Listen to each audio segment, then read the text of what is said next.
Hello friends, welcome to my YouTube channel mission one way. Friends, आज CDP का बहुत ही important topic लाए हैं जिसका नाम है जीन प्याजे। जितने भी सीटेट के एग्ज़ाम अब तक हुए हैं, जीन प्याजे से 3 से 4 ऑब्जेक्टिव क्वेश्चन पूछे गए हैं हर बार। और हर एग्ज़ाम का प्रीवियस ईयर का क्वेश्चन निकाल लीजिए, उसमें देखेंगे कि जीन प्याजे से जो है 3 से 4 क्वेश्चन पूछे जाते हैं। तो हमने जितने भी जीन प्याजे के मेन पॉइंट है उसको जो है लिखे हैं, और आप लोग उम्मीद कीजिए कि इससे बाहर जो है एग्ज़ाम में नहीं पूछा जाएगा, और एग्ज़ाम में पूछा भी गया तो आप लोग ज़रूर सॉल्व कर लेंगे इसको। और साथ ही साथ 50 ऑब्जेक्टिव भी लाए हैं, इसलिए वीडियो जो है थोड़ा लॉन्ग होगा। आप लोग वीडियो को शुरू से अंत तक देखेंगे, तभी आप लोग को समझ में आएगा और जीन प्याजे का क्वेश्चन नहीं छूटेगा। ये मेरा जो है भरोसा रखिए कि आप लोग का जीन प्याजे का क्वेश्चन जो है एक भी नहीं छूटेगा अगर आप लोग शुरू से अंत तक वीडियो को देखते हैं, क्योंकि इसमें जो है हर एक पॉइंट पे जो है चर्चा किया गया है और हर एक पॉइंट पे जो है को लिखा गया है। इससे बाहर जो है जीन प्याजे से क्वेश्चन अगर पूछता भी नहीं है, अगर जीन प्याजे से क्वेश्चन रिलेटेड क्वेश्चन पूछा तो आप लोग ज़रूर बना लेंगे। तो फ्रेंड्स, सीडीपी का ये बहुत ही इंपॉर्टेंट टॉपिक है जीन प्याजे। जीन प्याजे अगर आप क्लियर कर लेते हैं तो आपका 3 से 4 क्वेश्चन जो है कंप्लीट हो जाता है। तो हम लोग जीन प्याजे का जो है आज टॉपिक शुरू करते हैं, और आप लोग वीडियो को स्किप मत कीजिए, शुरू से अंत तक देखिए। एक बार वीडियो को देख लीजिए, जीन प्याजे का क्वेश्चन हमेशा के लिए आपका प्रॉब्लम सॉल्व कर देगा। ठीक है फ्रेंड्स, तो हम लोग आज शुरू करते हैं जीन प्याजे से संबंधित टॉपिक। फ्रेंड्स, इसमें हम लोग 50 ऑब्जेक्टिव भी लाए हैं साथ में, जहाँ हम लोग विस्तार से चर्चा करेंगे, और थ्योरी भी है। थ्योरी का एक एक पॉइंट को हम लोग देखेंगे कि जीन प्याजे ने कैसे जो है बच्चों का जो संज्ञान पर विकास किया, और इसमें हम लोग जीन प्याजे के बारे में विस्तार से देखेंगे कि जीन प्याजे ने कैसे बच्चों के मानसिक विकास को डेवलप किया। और 50 ऑब्जेक्टिव भी है, और 50 ऑब्जेक्टिव अपने आप में महान ऑब्जेक्टिव है, तो उसको हम लोग बढ़िया से देखेंगे। तो इसलिए हम लोग शुरू करते हैं जीन प्याजे का। कोई भी वीडियो को स्किप मत कीजिए, क्योंकि हर एक लाइन जो है एक इम्पोर्टेंट लाइन है, इसलिए आप लोग वीडियो को शुरू से अंत तक देखिए। तो शुरू करते हैं फ्रेंड्स, सीडीपी का ये बहुत ही इंपॉर्टेंट टॉपिक जीन प्याजे। ठीक है, जीन प्याजे यानी बाल विकास। बाल विकास एवं शिक्षा शास्त्र, CDP child development and pedagogy. ठीक, जीन प्याजे का संज्ञानात्मक विकास का सिद्धांत है। जीन प्याजे ने जो सिद्धांत दिया था उसे संज्ञानात्मक विकास का सिद्धांत कहते हैं। ठीक है, इसको और हम लोग देखते हैं। जीन प्याजे का जो जन्म हुआ था वो 1896 में हुआ था, और इनकी मृत्यु जो होती वो 1980 में यानी 1980 में इसकी मृत्यु हुई थी। लगभग ये जो है आपका 84 वर्ष जो है ये जीवित रहे थे। ठीक है, जीन प्याजे का जो जन्म हुआ था वो 1896 में, और इनकी मृत्यु जो होती 1980 में, 1980 में ये मर गए थे। ठीक है, जीन प्याजे कहाँ के मनोवैज्ञानिक थे? जीन प्याजे स्विट्जरलैंड के मनोवैज्ञानिक थे। ठीक है, ये क्वेश्चन बहुत बार पूछे भी जाते हैं कि जीन प्याजे जो है एक मनोवैज्ञानिक थे, जो कहाँ के मनोवैज्ञानिक थे? स्विट्जरलैंड के मनोवैज्ञानिक थे। आराम से हम लोग वीडियो को देखेंगे फ्रेंड्स, एक बार आप लोग वीडियो देख लीजिए, आपको हम गारंटी देते हैं कि जो है आपका जीन प्याजे का एक भी क्वेश्चन नहीं छूटेगा। इसलिए वीडियो को आराम से देखते हुए हम लोग आगे बढ़ेंगे। ठीक है, कोई हड़बड़ाने की बात नहीं है, आराम से हम लोग आगे बढ़ते हैं। जीन प्याजे का जो प्रशिक्षण हुआ था, नेक्स्ट पॉइंट है, जीन प्याजे का जो प्रशिक्षण हुआ था यानी ट्रेनिंग जो हुआ था वो जूलॉजी में हुआ था, है ना। प्राणी विज्ञान में ये जो है ट्रेनिंग ले चुके थे जीन प्याजे, ये प्राणी विज्ञान में यानी कि जूलॉजी से ये जो है ट्रेनिंग कर चुके हैं। ठीक है, जीन प्याजे ने संज्ञानात्मक विकास का सिद्धांत का प्रतिपादन किया था। जीन प्याजे ने जो सिद्धांत दिया था वह संज्ञानात्मक विकास यानी बालकों का मानसिक विकास। संज्ञान का मतलब होता है कॉग्निटिव डेवलपमेंट, यानी कि मस्तिष्क से संबंधित जितने भी विकास होते हैं बच्चों का, उसी पे जो है इसी का ये प्रतिपादन किया था जीन प्याजे ने। ठीक है फ्रेंड्स, हम लोग समझ गए कि जीन प्याजे ने जो प्रतिपादन किया था वो बालकों के मानसिक विकास से संबंधित प्रतिपादन किया था। यानी बालकों का जो है सोचने समझने की क्रिया जो होती है वो मस्तिष्क के द्वारा होती है, जहाँ उसने प्रतिपादन किया था। संज्ञानात्मक विकास के सिद्धांत को मानसिक विकास यानी कि मेंटल डेवलपमेंट का सिद्धांत भी कहा जाता है। यानी कि संज्ञानात्मक विकास को हम लोग मेंटल डेवलपमेंट भी कह सकते हैं और कहते भी हैं। ठीक है, तो यहाँ से क्वेश्चन बनता है कि जीन पियाजे ने जो सिद्धांत दिया था वो कौन सा सिद्धांत दिया था? तो संज्ञानात्मक विकास का सिद्धांत दिया था। ठीक है, आराम से हम लोग आगे बढ़ते हैं। फिर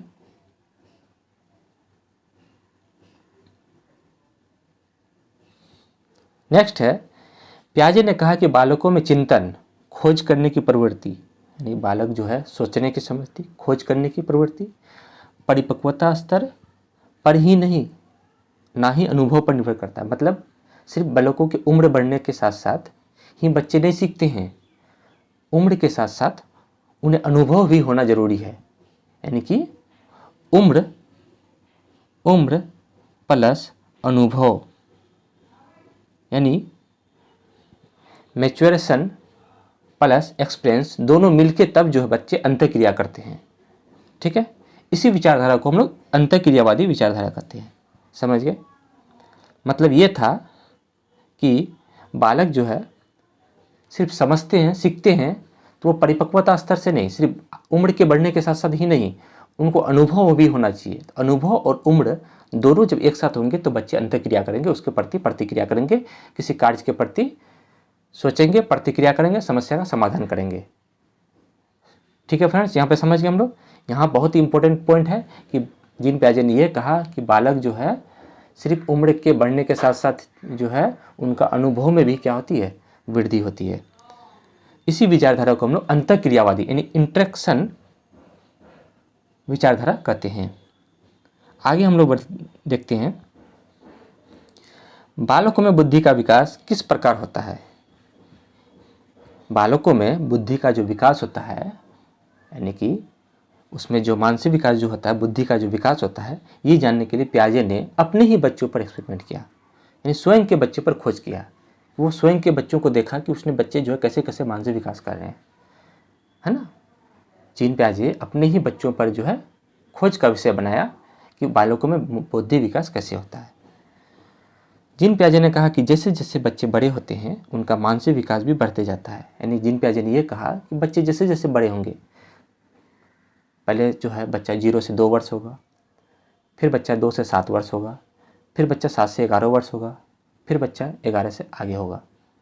तो जैसे जैसे बच्चे का स्टेज बढ़ते जाता है, शिशुअवस्था, बाल्यावस्था, किशोरावस्था आती जाएगी, बालकों का उम्र के साथ साथ जो है बुद्धि विकास भी बढ़ते जाएंगे। ये बात बोली थी जीन पियाजे ने। कोई डाउट नहीं यहाँ पे? किसी को कोई दिक्कत नहीं फ्रेंड्स? यहाँ तक हम लोग समझ गए। सबसे पहला पॉइंट एक बार फिर हम लोग रिपीट करते हैं। बालक जीन पियाजे जो है वो कहाँ के मनोवैज्ञानिक थे? स्विट्जरलैंड के मनोवैज्ञानिक थे। जीन पियाजे जो है किस जगत में जो है अपना प्रशिक्षण लिया था? जूलॉजी यानी प्राणी जगत में प्रशिक्षण लिया था। जीन पियाजे ने यह कहा कि बालकों का जो है अंतःक्रिया जो होती है वो परिपक्वता प्लस अनुभव के द्वारा तब अंतःक्रिया बालक करते हैं। और जीन पियाजे ये भी कहा कि बालक जो है अपने ही बच्चों पर खोज कर बुद्धि विकास जो होता है बालकों में, अपने ही बच्चों पर जीन पियाजे ने प्रयोग किया। फ्रेंड्स वीडियो थोड़ा लंग जाएगा, इसलिए आप लोग जो है घबराने की कोई विशेष बात नहीं है। एक बार जीन पियाजे का वीडियो देख लीजिए, आप लोग को इससे बाहर जो है कोई भी ऑब्जेक्टिव छूटेगा नहीं। जो है आगे बढ़ते हैं। इस प्रकार जो है परिपक्वन यानी मैच्योरेशन जो है बहुत ही अहम भूमिका निभाती है, और एक्टिविटी क्रियाकलाप भी अहम भूमिका, यानी बालक जो है क्रियाकलाप द्वारा सीखते हैं और मैच्योरेशन के साथ साथ भी बच्चे सीखते हैं। ये 2 पॉइंट को याद रखना, क्रियाकलाप और मैच्योरेशन, ये दोनों के द्वारा जो है बालक में बुद्धि विकास होता है। ठीक है, बुद्धि का विकास होता है। आगे हम लोग देखते हैं,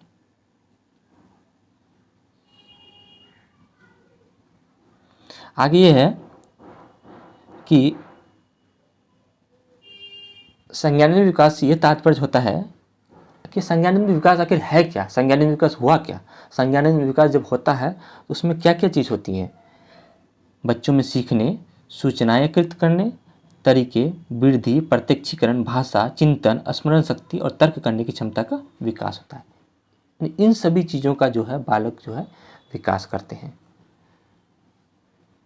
कि बालकों में सीखने की प्रवृत्ति, सूचनाएं एकत्रित करने की प्रवृत्ति, किसी चीज़ को ग्रहण करने की प्रवृत्ति, वृद्धि, प्रत्यक्षीकरण, भाषा का ज्ञान, चिंतन, स्मरण, तार्किक करना, तर्क वितर्क करना, है ना, सोच विचार करने की क्षमता, इन सभी चीज़ों का जो सम्मिलित विकास होता है इसी को हम लोग बोलते हैं संज्ञानात्मक विकास।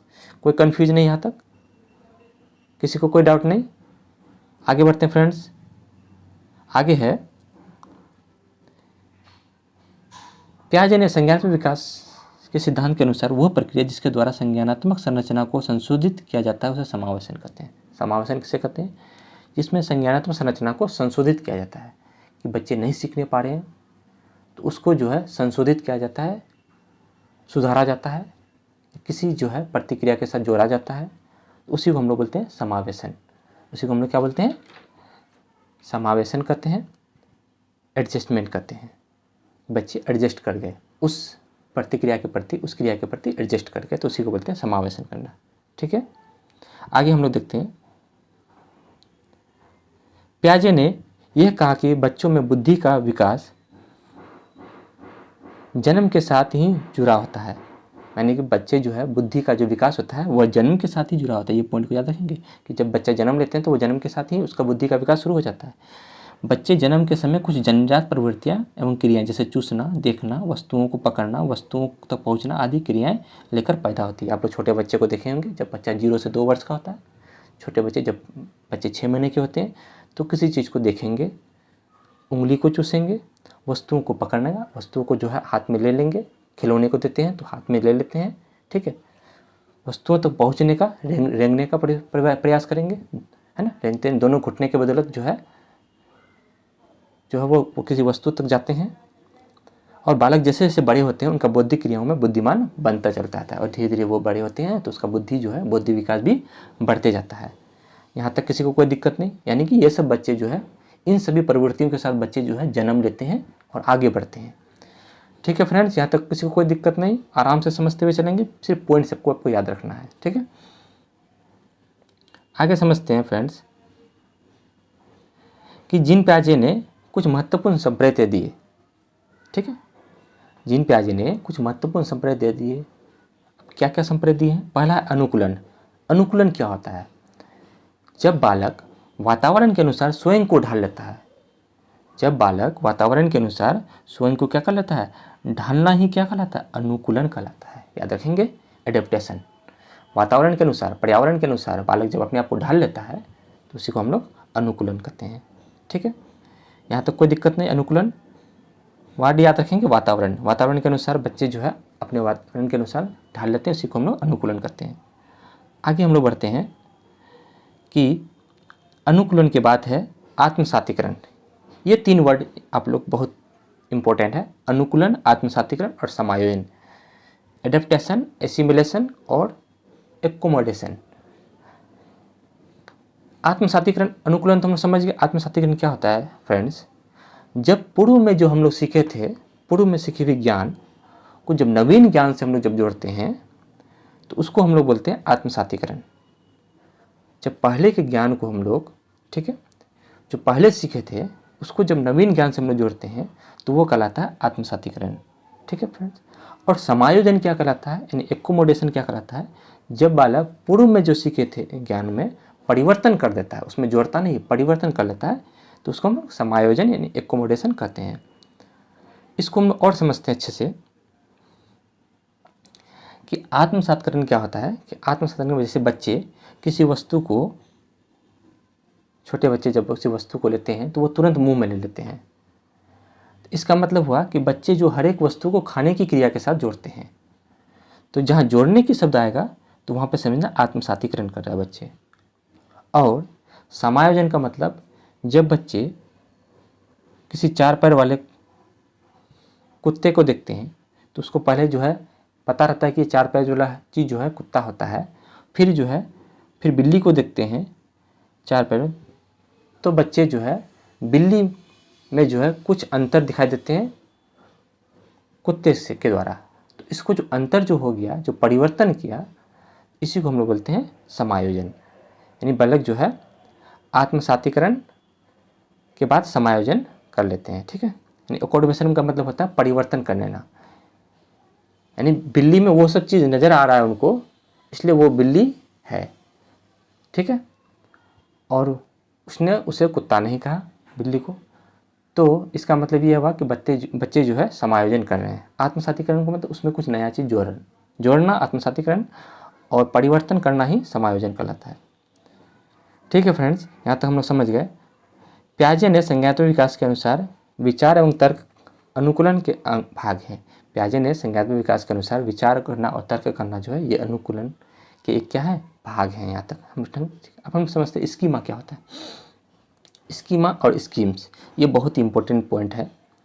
स्कीमा के बारे में हम समझते हैं। स्कीम वो होता है जो हमारे दिमाग में बैठी हुई है, जिस चीज़ को हम समझ सकते हैं। जैसे हम किसी वस्तु को देखते हैं, अगर हम लोग कलम को देखते हैं या पेंसिल को देखते हैं तो पेंसिल और कलम वर्ड जो है हमारे दिमाग में सेव है, ठीक। या किसी क्वेश्चन का आंसर हमको नहीं पता है तो इसका मतलब उसका आंसर जो हमारे दिमाग में सेव नहीं है। तो जो चीज़ हमारे दिमाग में सेव है, यानी उसकी पहचान बना हुआ है, उसका चित्र बना हुआ है, उसका समझ बना हुआ है, वो स्कीम है, ठीक। जिसका हमारा दिमाग में रिकॉर्ड है, भरा हुआ है, ठीक है, रिकॉर्ड है, वही स्कीम। और स्कीमा क्या होता है, उस पूरे दिमाग को, यानी कि आप समझ सकते हैं ये आपका दिमाग है पूरा का पूरा, तो इसमें जो छोटे छोटे जो घर हैं ये आपका क्या हो गया, स्कीम हो गया। और ये जो दिमाग हो गया वो आपका क्या होगा, स्कीम्स हो, ठीक है।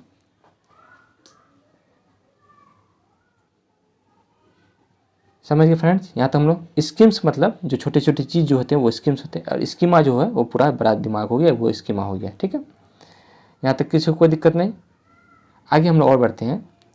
जिसको आप देखकर उसकी पहचान या समझ करते हैं वो स्कीमा हो गया, और जो चीज़ है वो स्कीम है। जिसको आप देखते हैं वो स्कीमा हो गया, जो चीज़ है वो स्कीम हो गया। जैसे इसमें हम लोग और देखते हैं कि ये जो है पूरा का पूरा ये क्या है, स्कीमा है। ब्रेन आपका स्कीमा हो गया, और जो अंदर में हमारे अंदर में जो सेव है, जो बातें सेव है, वो क्या है, स्कीम है। यहाँ तक फ्रेंड्स समझिए, कोई दिक्कत नहीं। यहाँ तक आगे हम लोग और बढ़ते हैं। इस प्रकार हम कह सकते हैं कि ब्रेन आपका एक स्कीमा है, और ब्रेन के अंदर जो भी उपस्थित ज्ञान या समझ होते हैं आपका वो क्या है, स्कीम्स है। कोई दिक्कत नहीं। यहाँ तक स्कीम्स, अब तीनों में रिलेशन है। स्कीम्स, एकोमोडेशन और एसिमुलेशन में रिलेशन है। क्या रिलेशन है कि बच्चे किसी चीज़ को देखते हैं तो वो देखते हैं तो उसके दिमाग में समझ में आता है, ठीक है। बच्चे किसी भी चीज़ को देखते हैं तो उसको दिमाग में समझ में आता है, समझ में आया तो बच्चे किसी चीज़ को देखे, उसको जो है दिमाग में समझ में आया, वो स्कीम हो गया। अब उसको जो है उसमें कोई नया चीज़ देखते हैं तो उसमें परिवर्तन लाते हैं कि वो नया चीज़ क्या है, उसको फिर परिवर्तन लाते हैं। तो जो परिवर्तन लाते हैं वो क्या हो गया, समायोजन। उसको क्या हो गया, समायोजन। उसके साथ वो समायोजित कर गया। बालक कोई चीज़ को देखते हैं, जैसे ऊपर में आसमान में जब जहाज जाता है तो बच्चे कहते हैं कि पंछी जा रहा है,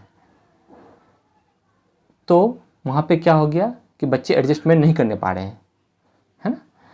तो जब बच्चे जहाज को देखने के बाद ये कहते हैं कि वो जहाज है, तो वो समायोजन कर गया, पंछी नहीं कहते उसको, क्योंकि उसमें वो परिवर्तन कर लिया। तो इसी को हम लोग बोलते हैं समायोजन, एकोमोडेशन, एडजस्टमेंट, ठीक है।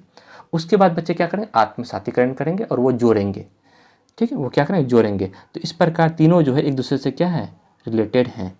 स्कीम्स, समायोजन और आत्मसातीकरण, यह बहुत ही इंपॉर्टेंट पॉइंट है। स्कीम्स, एकोमोडेशन और एसिमुलेशन तीनों एक दूसरे से जुड़े हुए हैं।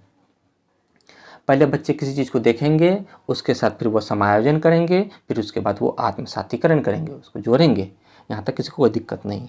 बच्चे सामाजिक अनुभव से भी सीखते हैं। बच्चे समाज में जो एक्टिविटी होती है उसके द्वारा भी बच्चे, एक अंग है सामाजिक, सोशल एक्सपेरिमेंट्स, ये भी एक अंग है सीखने का, ठीक है फ्रेंड्स। यहाँ तक कोई दिक्कत नहीं। आगे हम लोग बढ़ते हैं। अब फ्रेंड्स बहुत ही इंपॉर्टेंट पॉइंट, जीन पियाजे की 4 अवस्थाएं। जीन पियाजे ने संज्ञानात्मक विकास के सिद्धांत से संबंधित 4 अवस्थाएं दी हैं। कितनी अवस्थाएं दी हैं, 4 अवस्थाएं दी हैं। पहला है sensory motor state, pre operational state, है ना। उसके बाद है, फिर है आपका कॉन्क्रीट ऑपरेशनल स्टेट, फिर उसके बाद है फॉर्मल ऑपरेशन स्टेज, SPCF, याद रखेंगे। सेंसरी मोटर स्टेट, पहला क्या है, सेंसरी मोटर स्टेज। दूसरा क्या है आपका, प्री ऑपरेशनल स्टेज, और तीसरा जो है वो क्या है, कॉन्क्रीट ऑपरेशनल स्टेज, और चौथा जो है फॉर्मल ऑपरेशनल स्टेज, यानी कि SPCF, sensory motor stage, pre operational stage, concrete operational stage, formal operational stage. ये 4 चीज़ को याद रखना, 4 गो स्टेज है SPCF। ठीक है फ्रेंड्स, इसको हम लोग अच्छे से हम लोग इसको बढ़ते हैं। ठीक है, पहला हम लोग देखते हैं यानी sensory motor stage. Sensory motor stage जो होता है वो प्रथम अवस्था होता है इसको हम लोग और देखते हैं। सेंसरी मोटर स्टेज जिसको हम लोग बोलते हैं संवेदी पेशीय अवस्था, इंद्रिय जनित गमक अवस्था, यानी बच्चे जो है इसका जो उम्र होता है 0 से 2 वर्ष तक होता है। ये आप लोग याद रखेंगे, संवेदी पेशीय अवस्था जो होता है वो 0 से 2 वर्ष तक का होता है। जो संवेदी पेशीय अवस्था इंद्रिय जनित गमक अवस्था भी कहते हैं। इसमें बच्चे जो है सिर्फ अंगों को स्पर्श करते हुए, हाथ, नाक, है ना, मुंह, आँख, इस सब से स्पर्श के द्वारा महसूस करेंगे, सीखेंगे। तो इसको बोलते हैं संवेदनी। संवेदनी का मतलब होता है अंग स्पर्श करना। ठीक है, पेशीय अवस्था, इसको इंद्रिय जनित गमक अवस्था। इसकी जो आयु होती है वो कितने वर्ष की होती है, 0 से 2 वर्ष, यानी जन्म से 2 वर्ष तक की होती है। ठीक है, इसमें क्या क्या पॉइंट आ सकते हैं, ज्ञानेंद्रियों द्वारा सीखना। इसमें जो बच्चे ज्ञानेंद्रियों के द्वारा, 5 ज्ञानेंद्रिय होते हैं, उसके द्वारा जो बच्चे सीखते हैं, नाक, कान, आँख, मुख, त्वचा के द्वारा जो है बच्चे सीखते हैं। ठीक है, दिमाग में वस्तुओं का अस्तित्व बनता है। बालक जो है इसमें अस्तित्व बनता है। अस्तित्व का मतलब हुआ कि बालक जो है के सामने जो चीज़ है तो सोचते हैं बालक की उसका वो अस्तित्व है। जब बालक के सामने से उस वस्तु को हटा देते हैं तो बालक सोचते हैं कि उसका अस्तित्व नहीं है। तो इसमें जो है अस्तित्व का गुण होता है। ठीक है, तो बालक जो है अस्तित्व के गुण होता है, वस्तुओं की पहचान करने की कोशिश करता है। बालक जो है इस अवस्था में वस्तुओं की क्या करता है, पहचान करने की कोशिश करता है। तो यहाँ तक हम लोग समझे, कोशिश करता है। इस अवस्था में बच्चे अनुकरण, स्मृति और मानसिक क्रियाएं शुरू करती है। ये सब भी क्रियाएं शुरू करती है। बच्चे में वस्तु अस्तित्व के गुण पाए जाते हैं। ये पॉइंट बहुत इंपॉर्टेंट है, वस्तु अस्तित्व के गुण पाए जाते हैं बच्चों में इसमें। ठीक है, यहाँ तक कोई दिक्कत नहीं। इसमें जो है कुछ जो है बालक जो है प्रतिवर्त क्रियाएं भी करेंगे, रिफ्लेक्स एक्शन भी करेंगे। ठीक है, प्रतिवर्त क्रिया का मतलब वो जो है शिशु जो है दोहराएगी, कोई क्रिया को बार बार दोहराएगी। ठीक है, और किसी चीज़ को जो वो पहचानने की कोशिश करेगा, चीज़ों को इधर उधर करेगा। ठीक है, चीज़ों को पकड़ेगा, मुंह में उसको डालकर अध्ययन करेगा। ठीक है, तो इन सभी क्रियाएं जो है बालक इसमें करती है। उसमें सुनने या रोचक मनोरंजक लगता है, किसी भी चीज़ को सुनते हैं तो ध्यान होकर एक चीज़ को देखेगा इसमें। ठीक है, और इसमें बच्चे जो है प्रयास एवं त्रुटि का प्रयास करेंगे, क्योंकि बार बार वो जो है प्रयास करेंगे, फिर त्रुटि भी करेंगे, है ना, गलती भी करेंगे। तो इन सभी की जो है प्रक्रियाएं जो है बालक इस अवस्था में करते हैं। ठीक है, तो फ्रेंड्स यहाँ तो समझ गया हम लोग। पहला अवस्था था संवेदी पेशीय अवस्था, यानी कि सेंसरी मोटर स्टेज, जो 0 से 2 वर्ष यानी जन्म से 2 वर्ष तक की होती है। ठीक है, नेक्स्ट है पूर्व संक्रात्मक अवस्था, जो 2 वर्ष से 7 वर्ष यानी प्री ऑपरेशनल स्टेज। इसमें क्या होता है कि बालक परिवेश की वस्तुओं को पहचानने में विभेद करेगा। इसमें क्या होगा कि बालक कोई भी वस्तु को पहचानेगा तो उसमें विभेद करेगा, यानी कि उसको जो है अलग समझेगा कि वो जहाज है और ये चिड़िया है, दोनों में विभेदन करेगा। ये कुत्ता है, ये बिल्ली है, दोनों में क्या करेगा, विभेदन करेगा, यानी कि अलग अलग करेगा। सांकेतिक भाषा का प्रयोग करेगा। इसमें जो है इससे जो है धीरे धीरे बच्चे जो है भाषा का विकास करने लगेगा। यानी भाषा जो है संकेत, किसी चीज़ के बारे में बोलेंगे कि किसी मतलब बच्चे को, छोटे बच्चे को बोलते हैं गाड़ी, छोटे कार लेके आओ, बच्चे जोड़ते आते हैं कार लेके आते हैं, तो सांकेतिक भाषा का प्रयोग करेंगे यहाँ पे। बच्चे जो इस अवस्था में सांकेतिक भाषा यानी कि संकेत के द्वारा भाषा का प्रयोग करने लगेंगे। ठीक है, यानी कि बच्चे को जब किसी चीज़ की ज़रूरी पड़ती है तो बच्चे जो है संकेत के माध्यम से उस भाषा का प्रयोग करेंगे इससे। ठीक है, बच्चे जो है इसमें ट्रांजेक्टिव रीजनिंग का मतलब होता है कि बच्चे बेकार का तार्किक चित्रण करेंगे। बार बार जो है किसी कोई बात का जो है करेंगे कि गोल चीज़ है, वो चीज़ को फिर जो है किसी चीज़ से तुलना करेंगे। जैसे बॉल है तो बॉल का जो आकृति है उसको जो है बच्चे जो है चांद के गोल की आकृति से जो है तार्किक करते हैं। बेकार का जो है तार्किक करना शुरू कर देते हैं इस अवस्था में। ठीक है, बच्चे में सोचने में अपरिवर्तनशीलता आती है। अपरिवर्तनशीलता मतलब इरिवर्सिबिलिटी। बच्चे जो है पीछे की चीज़ों को नहीं सीखने पाते हैं, जो सामने में दिखता है उसी चीज़ को सीखते हैं बच्चे। ठीक है, यानी अपरिवर्तनशीलता होती है बच्चे में इस अवस्था में। ठीक है, इसको पॉइंट को याद रखेंगे कि बच्चे जो होते हैं वो क्या होते हैं, अपरिवर्तनशीलता होते हैं इसमें। यानी कि बच्चे जो है वो अपरिवर्तनशील होते हैं इसमें, ठीक है। ट्रांजेक्टिव होते हैं, अपरिवर्तनशील होते हैं, और बच्चे जो अहम केंद्रिता होते हैं, ईगो सेंट्रेटेड होते हैं, मतलब जिद्दी होते हैं। किसी बात को लेकर वो जिद्दी बना रहते हैं कि हमें वो चीज़ चाहिए तो चाहिए, ठीक है। ईगो सेंट्रेटेड होते हैं, ठीक है। जैसे बाहर में कोई कुल्फ़ी वाला बेचने आते हैं तो बच्चे रोने लगते हैं, छोटे बच्चे, कि हमको चाहिए तो चाहिए, ठीक है। तो वो जो है बच्चे फिर आइसक्रीम के लिए बार बार जिद करते हैं। तो अहम केंद्रित यानी ईगो सेंट्रिक होते हैं बच्चे। ट्रांजिटिव रीजनिंग होते हैं, इरिवर्सिबिलिटी होते हैं, और ईगो सेंट्रिक होते हैं। यहाँ तक कोई दिक्कत नहीं। आगे हम लोग बढ़ते हैं और देखते हैं कि इसमें क्या क्या और चीज़ होते हैं। इस अवस्था में बच्चे एक ही वस्तु पर फोकस करता है, अर्थात केंद्रितता यानी सेंट्रेशन होते हैं। बच्चे जो एक ही वस्तु को फोकस करता है, जो एक ही चीज़ को देखता है, और उसमें क्या है, उसका बनावट क्या है, उसमें क्या है, उसके बारे में कुछ नहीं समझते हैं। उसके जो है सिर्फ वो देखता है कि चीज़ को। जैसे हम किसी चीज़ को देखते हैं, सिर्फ उसी के बारे में देखते हैं, वो पीछे उनका क्या इतिहास है, क्या उनका कहानी है, उसके बारे में लोग नहीं समझते हैं। तो वो हो गया कि इस चीज़ में बारे जो है सेंट्रेशन होते हैं, बच्चे जो है केंद्रित होते हैं इस अवस्था में। इस अवस्था के दौरान बच्चों में भाषा का विकास होता है। इसी अवस्था के दौरान बच्चों में जो है लैंग्वेज डेवलपमेंट करते हैं, ठीक है। और इस अवस्था में बच्चे जो है निर्जीव और सजीव में अंतर नहीं समझता है, यानी कि वो निर्जीव को ही भी क्या समझते हैं, जाति यानी समझते हैं, जिसको हम लोग जीव वाले एनिमल्स भी कहते हैं। मतलब ये हुआ कि अगर बच्चे ये समझते हैं कि उन्हें ठंड लगता है तो गुड़िया को भी ठंड लगता है, ठीक है। अगर उन्हें किसी प्रकार का दर्द होता है, महसूस होता है, तो गुड़िया को भी दर्द महसूस होता है। वो पंखा, हवा, जैसे जैसे वो चलते हैं तो वैसे वैसे जो है सूरज भी उसके साथ चलता है। तो ये सब चीज़ें जो है इसमें जो है पाई जाती है। ईगो सेंट्राइज भी होते हैं, इसमें आत्मकेंद्रिता होती है। सभी चीज़ों को वो सजीव मानते हैं। अगर बच्चे को दौड़ते दौड़ते अगर गिर जाते हैं फर्श में, तो उन्हें लगता है कि फर्श की वजह से वो गिर गया, फर्श उसे गिरा दिया। तो फिर वो मम्मी बोलते हैं, फिर फर्श को वो मारते हैं, तो बच्चे फिर शांत हो जाते हैं कि नहीं, उनको भी मारे तो उनको भी चोट लगा। तो इस प्रकार जो बच्चे जो है एनिमिज्म पाए जाते हैं, जीववाद पाए जाते हैं, कि वो प्रत्येक निर्जीव वस्तु को भी सजीव समझने लगते हैं, ठीक है। और इसमें ये होता है कि पलटावाने के गुण नहीं पाए जाते हैं। अभी बताएं यानी कि इरिवर्सिबिलिटी नहीं होते हैं। अगर बच्चे जो है ये चीज़ समझेंगे कि अगर बच्चे 2 गुना 2 बराबर 4 होता है, तो 4 भागा 2 कैसे हुआ, ये चीज़ को बच्चे नहीं समझते हैं, ठीक है। तो इसमें जो है यानी कि इरिवर्सिबिलिटी नहीं पाए जाते हैं, ठीक है। सॉरी, इरिवर्सिबिलिटी जो है वो पाए जाते हैं, रिवर्सिबिलिटी नहीं पाए जाते हैं। यहाँ तक हम समझिए, कोई दिक्कत नहीं। आगे समझते हैं। नई सूचनाओं और अनुभवों का संग्रहण करता है और पहली अवस्था की अपेक्षा अधिक समस्याओं को समाधान करने योग्य हो जाता है। मतलब इस अवस्था में ये देखिए हम लोग कि बच्चे जो है अनुभव और संग्रह को समाधान करने में समझ जाते हैं। यहाँ पे फ्रेंड्स यहाँ तक कोई दिक्कत नहीं। हम लोग पहला देखें सेंसरी मोटर स्टेज, संवेदी पैसे अवस्था। फिर हमसे एक बार देख लेते हैं अच्छे से, जो जन्म से 2 वर्ष तक होती है। इसमें वस्तु अस्तित्व को बना रखता है, ठीक है।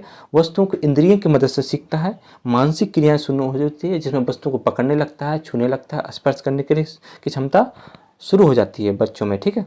उसके बाद हम लोग दूसरा देखें पूर्व संज्ञानात्मक अवस्था, प्री ऑपरेशनल स्टेज, जो 2 वर्ष से 7 वर्ष के बीच होती है। इसमें हम लोग देखते हैं कि बच्चे विभेद करने लगते हैं वस्तुओं में, सांकेतिक भाषा का प्रयोग करने लगते हैं, बेकार का तार्किक चिंतन करने लगते हैं, ट्रांजेक्टिव रीजनिंग करने लगते हैं, इरिवर्सिबिलिटी पाए जाते हैं, अपरिवर्तनशीलता पाई जाती है, ईगोसेंट्रिक यानी अहम केंद्रिता होती है, सेंट्राइजेशन होते हैं, केंद्रिता होती है, और लैंग्वेज डेवलपमेंट होना शुरू हो जाता है, और जीववाद पाया जाता है। ये सब चीज़ जो हम लोग पूर्व संज्ञानात्मक अवस्था में समझे 2 से 7 वर्ष तक में। ये सब मेन पॉइंट है जिसको आपको याद रखना है, ठीक है फ्रेंड्स, कोई दिक्कत नहीं। यहाँ तक हम लोग तीसरा आप लोग आते हैं मूर्त संज्ञानात्मक अवस्था है, जो 7 वर्ष से 11 वर्ष के बीच पाए जाते हैं, ठीक है, जिसको हम लोग बोलते हैं कॉन्क्रीट ऑपरेशनल स्टेज।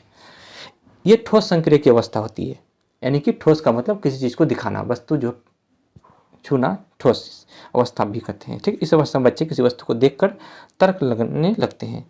मतलब ये हुआ कि इस अवस्था में बच्चे जो है किसी चीज़ को देखकर करने लगते हैं, तर्क करने की प्रक्रिया शुरू हो जाने लगती है। ये चीज़ आप लोग याद रखेंगे कि इसी अवस्था से बच्चे जो है तर्क करना शुरू करते हैं, ठीक है। ये बहुत इंपॉर्टेंट पॉइंट है। एक पहला पॉइंट 7 से 11 वर्ष इसकी अवधि होती है। दूसरा, ये ठोस संक्रिया की अवस्था है, और किसी वस्तु को देखकर जो है वो क्या करने लगते हैं, इसमें तर्क करने लगते हैं। यहाँ तक कोई दिक्कत नहीं, किसी तरह का परेशानी नहीं। अब हम लोग आगे बढ़ते हैं। आगे क्या है कि इस अवस्था में बच्चे तार्किक करने का सही तरीका लगाते हैं। ये बात सही है कि इसमें बच्चे जो है तार्किक करने का सही तरीका लगा लेते हैं। अब जो है बच्चे ये समझने लगते हैं कि 2 गुना 2 बराबर अगर 4 होता है तो 4 भागा 2 भी 2 होगा। ये बच्चे जो है समझने लगते हैं, यानी कि अगर a b से बड़ा है और b c से बड़ा है तो a c से बड़ा होगा। ये बच्चे समझने लगते हैं, यानी कि इसमें जो है रिवर्सिबिलिटी पाई जाती है, परिवर्तनशीलता पाई जाती है। इससे पहले वाला में हम लोग देखते थे इरिवर्सिबिलिटी और परिवर्तनशीलता पाई जाती थी, लेकिन इसमें क्या है, रिवर्सिबिलिटी परिवर्तनशीलता पाई जाती है। बच्चे जो है तुलना करना शुरू कर देते हैं, तार्किक करना शुरू कर देते हैं कि अगर जो है अगर मोहन सोहन से बड़ा है और सोहन रोहन से बड़ा है तो मोहन रोहन से बड़ा होगा। ये चीज़ में बच्चे जो है अपना तार्किक चिंतन शुरू कर देते हैं 7 से 11 वर्ष की अवस्था में। यहाँ तो कोई दिक्कत नहीं, किसी तरह का परेशानी नहीं कि बच्चे जो है इस अवस्था में क्या करने लगते हैं, क्रमबद्ध यानी कि सीरीज बनने लगते हैं। यहाँ तक कोई दिक्कत नहीं, किसी को चीज़ को देख के वो तर्क लगाने लगते हैं। सक्रिय ठोस अवस्था की होती है, यहाँ तक कोई दिक्कत नहीं। अच्छा, एक चीज़ और यहाँ पे हम लोग देखते हैं कि बच्चे जो है इस अवस्था में बच्चे संरक्षण यानी कंजर्वेशन करने लगते हैं। कंजर्वेशन का मतलब बहुत इंपॉर्टेंट पॉइंट, कंजर्वेशन। बच्चे इस अवस्था में संरक्षण कंजर्वेशन करने लगते हैं। कंजर्वेशन का मतलब अगर हम लोग 2 बर्तन लेते हैं, इस टाइप के 2 बर्तन लिए, एक beaker A beaker B, beaker A का जो है चौड़ाई कुछ ज़्यादा है, बीकर बी का जो है चौड़ाई कम है लेकिन लंबाई क्या है, ज़्यादा है, जबकि क्वांटिटी दोनों में सेम दी है। पानी जो है इसमें वाटर जो है दोनों में सेम, इसमें भी वाटर इसमें भी वाटर, दोनों में सेम है, ठीक है। तो बच्चे जो है इसमें दिमाग लगाना शुरू कर देते हैं कि इसमें जो है चौड़ाई ज़्यादा है लेकिन क्वांटिटी सेम है, तो इसका जो है क्वांटिटी दोनों में सेम है लेकिन ये लंबा ज़्यादा है, तो इसमें जो है संरक्षण के संबंधित गुण पाए जाते हैं। बच्चे ये करने लगते हैं कि दोनों में पानी बराबर है। यहाँ पे जो है ये नहीं कहते हैं कि इसमें जो है यानी बीकर बी में ज़्यादा पानी है, ये जो है अब बच्चे में ख़त्म हो जाता है। यानी बच्चे जो है अब परिवर्तनशील यानी रिवर्सिबिलिटी हो जाती है, उनमें जो है पीछे की चीज़ों के ज्ञान को, लंबाई है ना, लंबाई चौड़ाई इस सब के बारे में अध्ययन करना वो शुरू कर देते हैं। यहाँ तो कोई दिक्कत नहीं, बच्चे जो है किसी चीज़ के बारे में, लंबाई हो गया, भार हो गया, तत्व हो गया, इन सभी चीज़ों के बारे में बच्चे जो है समझना शुरू कर देते हैं। यहाँ तक कोई दिक्कत नहीं किसी तरह का, ठीक है। इस अवस्था में बच्चे प्रतिवर्ती सोचने यानी रिवर्सिबिलिटी थिंकिंग, पीछे की चीज़ को सोचने की क्षमता आ जाती है कि पीछे क्या थी, ये जो चीज़ सोचने की क्षमता पाई जाती है। तो इस अवस्था में संरक्षण पाए जाते हैं। यहाँ तक कोई दिक्कत नहीं, ठीक है। आगे हम लोग देखते हैं, इसमें बालक वर्गीकरण करने लगते हैं, क्लासिफिकेशन करने लगते हैं, अलग अलग बांटने लगते हैं कि ए बी से बड़ा है तो बी सी से बड़ा है तो ए बी सी से बड़ा होगा। ये क्लासिफिकेशन वर्गीकरण कर लेते हैं। इस अवस्था में भाषा का विकास पूर्ण रूप से हो जाता है। इस अवस्था में भाषा का विकास जो है वो पूर्ण हो जाता है, यानी कि इससे पहले वाला अवस्था से भाषा शुरू हुआ था, लेकिन इस अवस्था यानी 7 से 11 वाला में जो है मूर्त संज्ञानात्मक अवस्था में भाषा का विकास पूर्ण रूप से हो जाता है, ठीक है। यहाँ तो कोई दिक्कत नहीं। बालक अपने पर्यावरण के साथ अनुकूलन कर नियमों को सीख जाता है, अनुकूलन करने लगता है। बालक अपने पर्यावरण के साथ अनुकूलन यानी जो है एडप्टेशन करने शुरू कर देता है, ठीक है। यहाँ तक कोई दिक्कत नहीं। आगे हम लोग बढ़ते हैं फ्रेंड्स, अमूर्त संख्यात्मक अवस्था यानी कि 11 वर्ष से ऊपर की अवस्था। 11 वर्ष से ऊपर की अवस्था को हम लोग अमूर्त संख्यात्मक अवस्था यानी फॉर्मल ऑपरेशनल स्टेज, या इसको हम लोग औपचारिक संज्ञानात्मक या सक्रियात्मक की अवस्था भी कहते हैं हम लोग, ठीक है। तो हम लोग औपचारिक संज्ञानात्मक की अवस्था इसको हम लोग कह सकते हैं, ठीक है। अमूर्त संख्यात्मक अवस्था फॉर्मल ऑपरेशनल स्टेज 11 वर्ष से ऊपर की अवस्था होती है, 11 से लगभग 15 वर्ष तक मानते हैं हम लोग, ठीक है। इस अवस्था में बच्चे अमूर्त चिंतन करने लगते हैं, यानी कि किसी चीज़ को नहीं भी दिखाएंगे तो उसके बारे में वो चिंतन करने लगते हैं, अर्थात बिना किसी वस्तु को देखे उसके बारे में बच्चे जो है क्या करने लगते हैं, सोचने लगते हैं। तो यहाँ तक जो है हम लोग समझे कि बच्चे जो है किसी चीज़ के बारे में सोचने लगते हैं। तो यहाँ से ये क्वेश्चन बनता है कि बच्चे इस पहले जो है ये किस अवस्था में है, तो 11 से ऊपर की अवस्था को हम लोग अमूर्त संज्ञानात्मक अवस्था कहते हैं। बच्चे इस अवस्था में सोचने लगते हैं, समझने, तार्किक करने की क्षमता, बिना वस्तु को देखे जो है समझने लगते हैं, ठीक है। और आते हैं हम लोग, इस अवस्था में बच्चों में निगमनात्मक चिंतन डिडक्टिव थिंकिंग आने लगती है, अर्थात सामान्य से विशिष्ट की ओर आने लगते हैं। ये सामान्य से विशिष्ट क्या होता है, बच्चे जो है पहले नियम टू एग्जाम्पल यानी कि रूल टू एग्जाम्पल की ओर जा सकते हैं। ये जो है रूल टू एग्जाम्पल की ओर जाते हैं, जबकि इससे पहले जितनी भी अवस्था थी, यानी कि पहला जो है संवेदी पैसे अवस्था, पूर्व संज्ञानात्मक अवस्था, मूर्त अवस्था, उसमें क्या था कि उसमें जो है बच्चे जो है नियम से उदाहरण की ओर नहीं जाते हैं।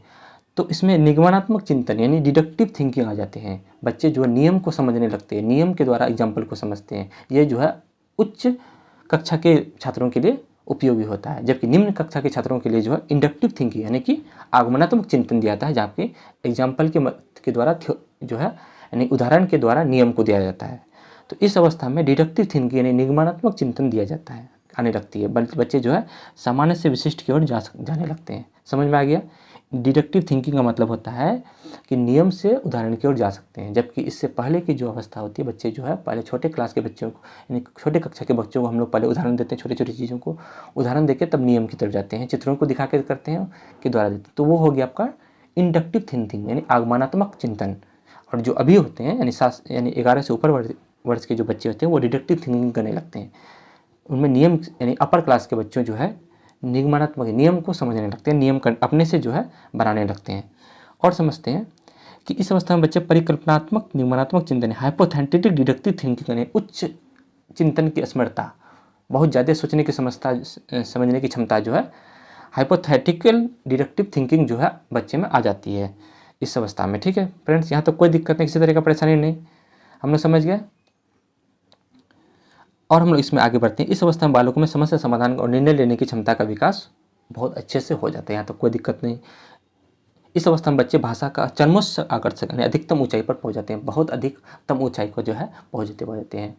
तो हम लोग यहाँ पे हम लोग देखें कि जीन पियाजे से संबंधित 4 संज्ञानात्मक विकास थे, और इसमें तो पॉइंट नहीं है, तो इसमें हम लोग देखें फिर से एक बार हम रिकॉल कर लेते हैं कि पहला हम लोग देखे थे संवेदी पेशी अवस्था, जो जन्म से 2 वर्ष तक की अवस्था होती है। इसमें बच्चे जो है अस्तित्व बनाए रखते हैं, इंद्रियों यानी ज्ञानेंद्रियों की मदद से सीखते हैं, नाक कान त्वचा वस्तुओं को पकड़ना छूना इसकी मदद से वो सीखते हैं, त्रुटि एवं प्रयास करते हैं इसमें बच्चे। ठीक है, वस्तु का अस्तित्व बना रहता है।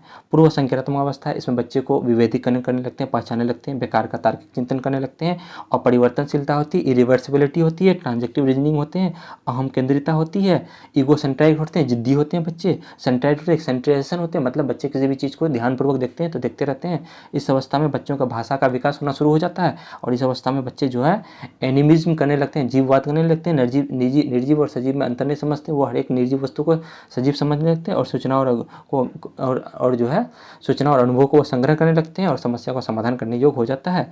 उसके बाद देखिए मूर्त संज्ञानात्मक अवस्था, इसमें बच्चे जो है को किसी वस्तु को दिखा के जो उसमें चिंतन करने के होते हैं, इस अवस्था में बालक जो है तर्क और चिंतन करना शुरू कर देते हैं। इसमें जो है क्रमबद्धता पाई जाती है, सीरीज पाए जाते हैं। अगर बच्चे को हम लोग 4 वर्ड दे दें, 5 बड़े बड़े संख्या दे दें, तो उसमें चुनने बोल देंगे कि ये कौन सा संख्या बड़ा है, तो वो चुन सकते हैं। इसमें संरक्षण का गुण पाए जाते हैं। बच्चे जो संरक्षण मतलब लंबाई के हिसाब से उसमें क्या क्या है, लंबाई चौड़ाई इसके हिसाब से, बर्तन के आकार के हिसाब से वो जो है उसमें पहचान कर सकते हैं। इस अवस्था में कंजर्वेशन भी पाए जाते हैं, रिवर्सिबिलिटी थिंकिंग पाई जाती है, परिवर्ती सोचने की क्षमता पाई जाती है, क्लासिफिकेशन वर्गीकरण पाया जाता है, भाषा डेवलपमेंट जो है पूर्ण हो जाता है, कंप्लीट हो जाता है। बालक अपने पर्यावरण के साथ अनुकूलन एडेप्टेशन के नियमों को सीख लेते हैं। और अमूर्त संज्ञानात्मक अवस्था यानी 11 से वर्ष ऊपर से वर्ष के मतलब औपचारिक सक्रियात्मक अवस्था भी कहते हैं। इसमें बच्चे जो है का चिंतन जो होता है वो उच्चतम पर पहुंच जाता है, बच्चे सोचने समझने की संख्या जो है बहुत ज़्यादा हो जाती है। इसमें जो है निगमनात्मक थिंकिंग निगमनात्मक चिंतन जो है आने लगती है, सामान्य से विशिष्ट की ओर जाने लगती है, और जो है परिकल्पनात्मक निगमनात्मक चिंतन हाइपोथेटिकल डिडक्टिव थिंकिंग आने लगते हैं बच्चे में। और इस अवस्था में समस्या का समाधान करने की क्षमता होती है, और चरमोत्कर्षण की ओर अधिकतम ऊंचाई पर पहुँच जाते हैं। यहाँ तक फ्रेंड्स कोई दिक्कत नहीं है। उम्मीद करते हैं आप लोग को कि जितने भी अगर ऑब्जेक्टिव पूछे जाएंगे इससे संबंधित जो है आप लोग बना लेंगे, कोई दिक्कत नहीं। अच्छा, फिर है जीन पियाजे के शैक्षिक महत्व। जीन पियाजे ने शिक्षा में जो है अध्यापक को बहुत अधिक एक्टिवेट किया कि बच्चों का जब भी संज्ञानात्मक विकास मानसिक विकास करना है, अध्यापकों को शिक्षा में महत्व दिया कि अध्यापक बालकों को क्रिया करने के लिए देंगे, कि बालक पहले खुद से करेंगे, फिर अध्यापक जो बाद में सिखाएंगे। बच्चों को लगातार क्रिया करने देंगे, अध्यापक जो है लगातार बच्चों को क्या करने देंगे, क्रिया करने देंगे, कि बच्चे जो है क्रिया करें। ठीक है, बालकों को उनकी आयु के अनुसार पाठचर्या का प्रयोग करेंगे। बालक जितने उम्र के हैं, अगर बालक जो है 0 से 2 वर्ष के हैं तो उसी के अनुसार उसका पाठचर्या बनाएंगे। अगर बालक मूर्त संज्ञानात्मक अवस्था यानी 7 से 11 वर्ष की अवस्था में है तो उसी के अनुसार जो है अध्यापक जो है पाठचर्या बनाएंगे, ना कि छोटा बच्चा है तो उसको बहुत ज़्यादा डोज जो है आपको पाठचर्या बढ़ा देंगे, तो फिर बच्चे जो है उनका मानसिक विकास अच्छे से नहीं होगा। ठीक है, तो यहाँ पे बालकों की आयु के अनुसार जो है करिकुलम यानी कि पाठचर्या बनाएंगे, यहाँ तो कोई दिक्कत नहीं। आगे हम लोग बताते हैं बच्चों को आसपास की चीज़ों को देखकर उसे खोज एवं क्रियाकलाप करने देंगे। बच्चों को जो है छोटा साइंटिस्ट कहा जाता है, कि है ना, लिटिल साइंटिस्ट भी कहा जाता है बच्चों को, क्योंकि वो बच्चे जो है एक्सप्लोर करते हैं, क्रियाकलाप करते हैं, हर एक चीज़ को बाहरी वातावरण से सीखने के बाद वो जो है उसको क्या करते हैं, खोज करने लगते हैं। बच्चों को गलती करने देंगे और खुद से सुधारने के ट्रायल और प्रयास का मेथड उनको देंगे, और उसको पर्याप्त समय देंगे। बच्चे को जो पर्याप्त समय देंगे, कोई भी प्रयास करेंगे, कोई भी खोज करेंगे तो उसको पर्याप्त जो है अधिकतम समय देंगे। और अध्यापक जहाँ तक संभव हो उनको क्या करेंगे, मदद करेंगे, उसे छोड़ेंगे नहीं, कभी भी जो है अध्यापक उसे छोड़ेंगे नहीं, बच्चे को जो है मदद करेंगे। अध्यापक बालकों को प्रायोगिक शिक्षा भी देंगे, जिससे बालकों का मानसिक विकास होगा। एक्सपेरिमेंट प्रयोग कराएंगे, लेबोरेटरी कराएंगे, इससे जो बालकों का मानसिक विकास होगा। शिक्षकों को बच्चों को में वाद विवाद प्रतियोगिता, डिबेट्स कॉन्टेस्ट में प्रतियोगिता में भी रहना चाहिए, बच्चों को वाद विवाद प्रतियोगिता में भी शामिल कराएंगे। यहाँ तक जो है कोई दिक्कत नहीं। अध्यापक जो हर एक दृष्टि से बालकों का सहयोग करेंगे, उसकी उम्र के अनुसार पाठचर्या बनाएंगे। तो फ्रेंड्स यहाँ तक कोई दिक्कत नहीं। उम्मीद करते हैं आप लोग का जो हर एक ऑब्जेक्टिव जो है यहाँ तक बन जाएगा, कोई दिक्कत नहीं है। अब हम लोग जीन पियाजे से संबंधित 50 ऑब्जेक्टिव को हम लोग देखते हैं। बहुत अच्छे से हम लोग इसका थ्योरी को देखें।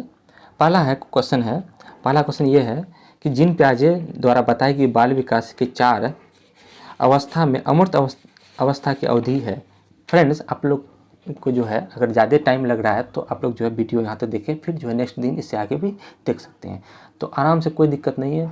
धीरे धीरे हम लोग बढ़ते हुए आगे बढ़ेंगे, ठीक है। तो आज हम लोग को जीन पियाजे ख़त्म करना है जैसे भी हो, तो इसलिए हम लोग आज जीन पियाजे से जो ऑब्जेक्टिव को लाए हैं, ठीक है। तो पहला क्वेश्चन क्या है, इसको हम लोग देखते हैं। पहला क्वेश्चन ये है कि जीन पियाजे ने जो है जीन पियाजे जो है पियाजे द्वारा बताई गई बाल विकास के 4 अवस्था में अमूर्त अवस्था की अवधि है। अमूर्त अवस्था पूछा यहाँ पे, तो अमूर्त अवस्था की अवधि कौन सा है, तो अमूर्त अवस्था की जो अवधि है वो अमूर्त अवस्था की अवधि कौन सा होगा, ठीक है। तो ये हम लोग देखते हैं कि अमूर्त अवस्था की अवधि कौन सा होगा। तो अमूर्त अवस्था की अवधि जो होगा वो 11 वर्ष से ऊपर की आयु को हम लोग अमूर्त अवस्था की आयु कहेंगे, ठीक है। यानी जो है 11 वर्ष से ऊपर की अवस्था रहेगी वो अमूर्त अवस्था कहलाएगी, यानी कि औपचारिक है। तो चौथा स्टेट है, ये 11 वर्ष से ऊपर की होगी। इंद्रियगामक अवस्था की अवधि होती है। इंद्रियगामक का मतलब संवेदीपर्शी अवस्था। संवेदीपर्शी अवस्था की जो आयु होती है वो कब से कब तक होती है, वो जन्म से 2 वर्ष, सॉरी यहाँ पे 2 होगा, यहाँ पे 2 वर्ष की होती है।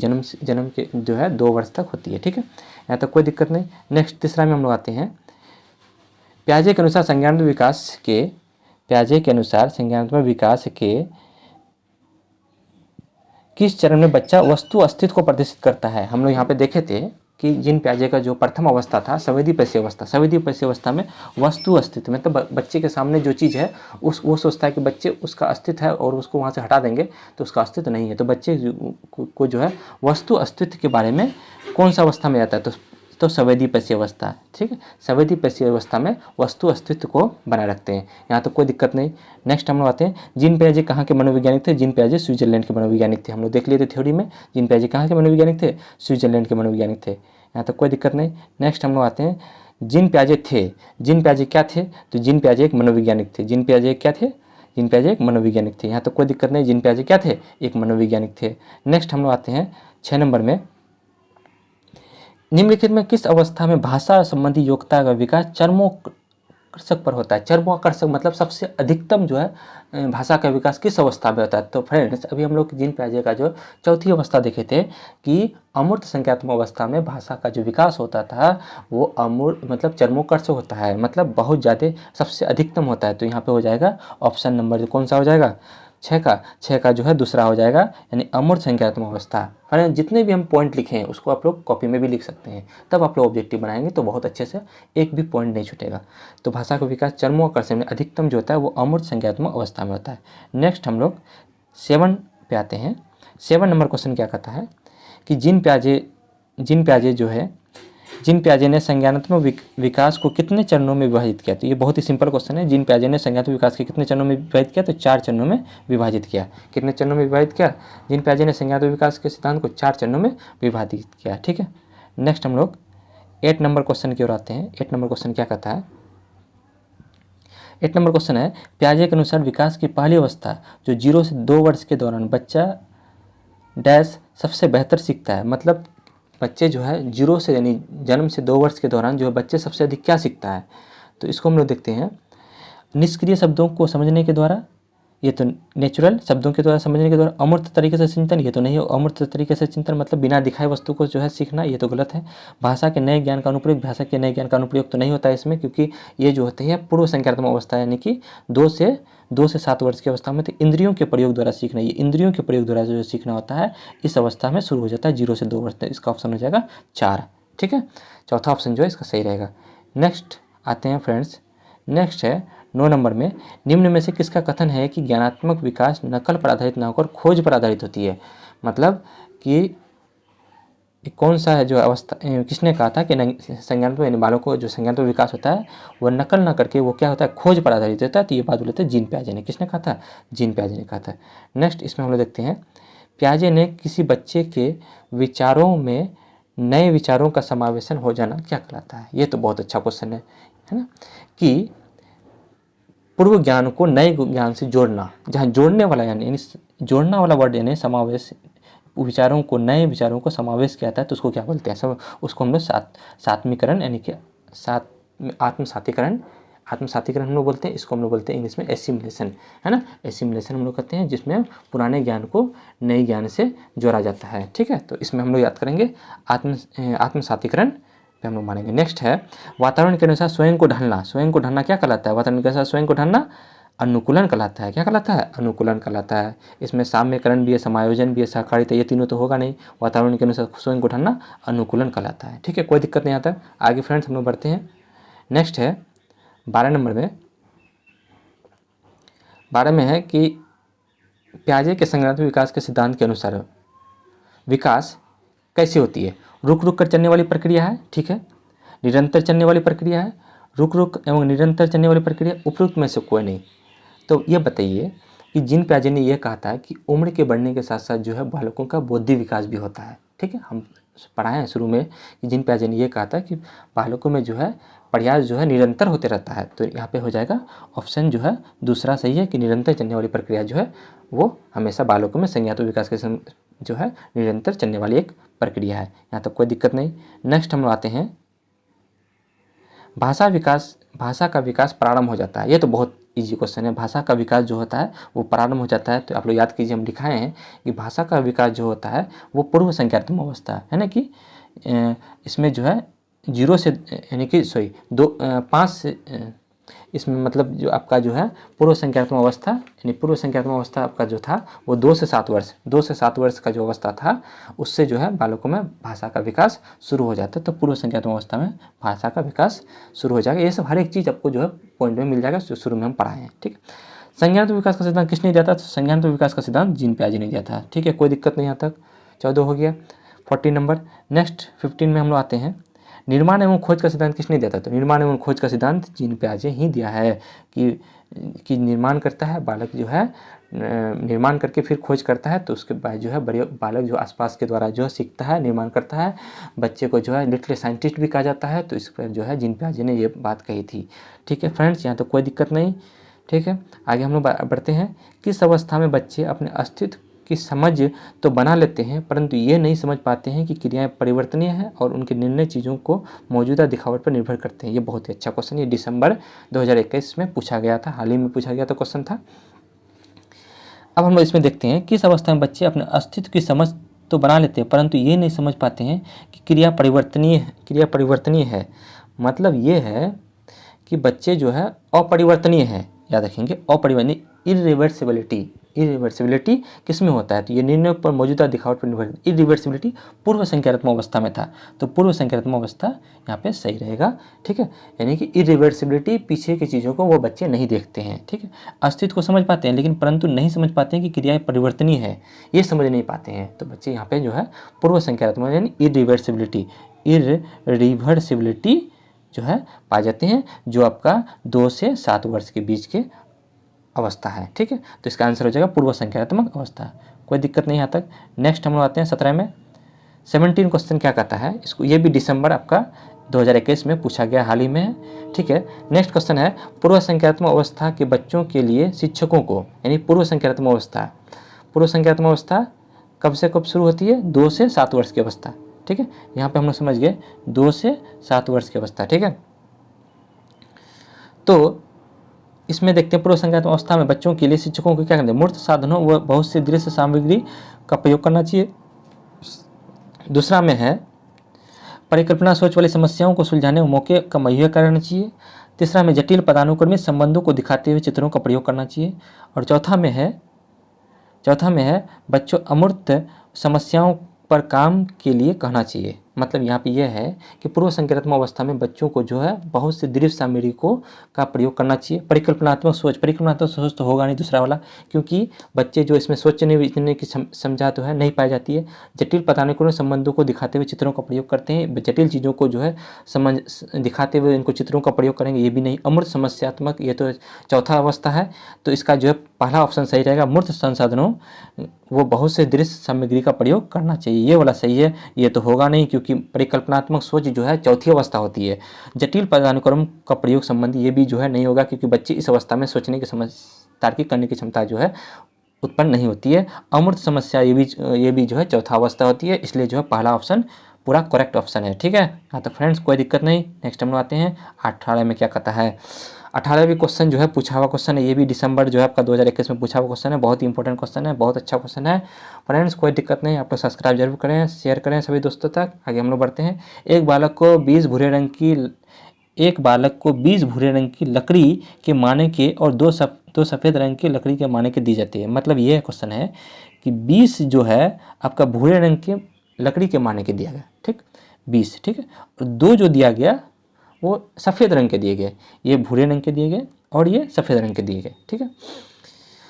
तुम्हारे पास सफ़ेद लकड़ी के अधिक माने के या भूरे रंग के माने के, ये बालक से पूछा जाता है। तो ऑटोमेटिक है कि 20 रंग के बालक कहता है कि भूरे रंग के माने के अधिक हैं। तो भूरे रंग के माने के अधिक क्यों है, क्योंकि ये 20 है, 20 जो है भूरे रंग के माने के, और 2 जो थे वो वाइट वाले थे, सफ़ेद वाले, ठीक है, ठीक। तो यहाँ पे ये देखा गया कि बालक जो है आखिर कैसे इसको पता चला। तो बालकों का पूर्व ज्ञान यानी पहले ज्ञान को उसके साथ वो क्या किया, समायोजन किया कि 20 भूरे रंग के लकड़ी के जो है माने के अधिक हैं और 2 जो है सफ़ेद रंग के माने के कम हैं। तो बच्चे को दिखा के जो यहाँ पे क्या था वो पूर्व संज्ञानात्मक अवस्था है। यहाँ पे पूछा कि ये जो है पियाजे के संज्ञानात्मक विकास के अनुसार बालक की कौन सी अवस्था है। तो बालक की कौन सी अवस्था है इसको हम लोग देखते हैं। पूर्व संज्ञानात्मक अवस्था, औपचारिक या अमूर्त संज्ञानात्मक अवस्था, मूर्त संज्ञानात्मक, संवेदी अवस्था। संवेदी तो पर्याप्त समय संवेदी गामक अवस्था होगा नहीं, औपचारिक तो होगा नहीं। अब आते हैं मूर्त और पूर्व संज्ञानात्मक अवस्था। मूर्त में किसी वस्तु को दिखाया जाता है और अमूर्त में क्या होता है, इसमें जो है बच्चे तर्क नहीं कर रहे हैं। जिसमें तर्क नहीं करेगा वो हो जाएगा पूर्व संज्ञानात्मक अवस्था, जो जिसमें तर्क करेगा वो मूर्त संज्ञानात्मक अवस्था हो जाएगा। तो इसमें बच्चे तर्क नहीं कर रहे हैं, ठीक है, तर्क नहीं कर रहे हैं तो इसलिए मूर्त संज्ञानात्मक अवस्था नहीं होगा, ठीक है, कोई दिक्कत नहीं यहाँ तक। इसलिए क्या होगा, ऑप्शन ए होगा। बच्चे तर्क चिंतन नहीं कर रहे हैं, केवल जो है 20 जो है लकड़ी माने के दिखाई दिए ब्राउन रंग के, तो वही सही है। तो इसमें जो है पूर्व संज्ञानात्मक अवस्था ये सही है, क्योंकि बच्चे इसमें तार्किक चिंतन नहीं कर रहे हैं। तार्किक चिंतन करता तो मूर्त संज्ञानात्मक अवस्था होता। तो ऑप्शन 1 जो है इसमें सही होगा। कोई दिक्कत नहीं फ्रेंड्स, आप लोग को वीडियो बहुत अच्छा लग रहा है तो सब्सक्राइब जरूर करें और सभी दोस्तों तक शेयर करें, क्योंकि इससे जो है आपको हम जो है गारंटी देते हैं कि इसमें जितने भी हम बात बोले हैं उससे जो है जिन पे जैसे एक भी क्वेश्चन बाहर इससे जो है नहीं पूछे जाते हैं। इससे रिलेटेड जितने भी क्वेश्चन पूछेंगे आप लोग जो है सॉल्व कर देंगे, ठीक है फ्रेंड्स। नेक्स्ट हम लोग आते हैं 19 में। जीन पियाजे के अनुसार निम्नलिखित में से किस चरण में एक बच्चा अमूर्त प्रस्तावों के बारे में तार्किक रूप से सोचने लगता है, ठीक है। अमूर्त जब भी आए तो ये जीन पियाजे के संज्ञानात्मक विकास की चौथी अवस्था है, जो 11 वर्ष से ऊपर की अवस्था होती है। तो ये तो बहुत ही सिंपल है, इसका जो है ऑप्शन कौन सा हो जाएगा, तो अमूर्त वाला जो है 11 वर्ष से ऊपर, तो औपचारिक है ना, औपचारिक या अमूर्त संज्ञानात्मक अवस्था, ये ऑप्शन सही है, 19 हो गया। हम लोग नेक्स्ट जो है क्वेश्चन की ओर आते हैं। ये भी दिसंबर 21 में पूछा हुआ क्वेश्चन था। नेक्स्ट हम लोग जो है 20 में आते हैं, 20 में। मीना अब शब्दों का प्रयोग करने लगी, वाह, मीना अब जो है शब्दों का क्या करने लगी, प्रयोग करने लगी, तथा ये समझने लगी कि शब्द वस्तुओं के प्रतीक हैं। शब्द वस्तुओं के क्या हैं, प्रतीक हैं। जब प्रतीक वाला वर्ड समझ आ जाए, शब्द वस्तुओं को यानी प्रतीक की मदद से शब्दों को समझता है, तो आप लोग समझ गए होंगे कि कौन सा हो गया अवस्था।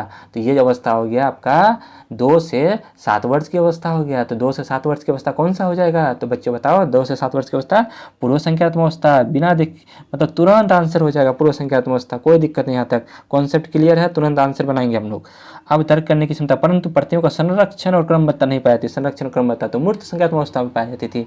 हम लोग देखे थे संरक्षण यानी कंजर्वेशन और क्रमबद्धता सीरीज, ये दोनों जो है मूर्त संख्यात्मक अवस्था में पाई थी।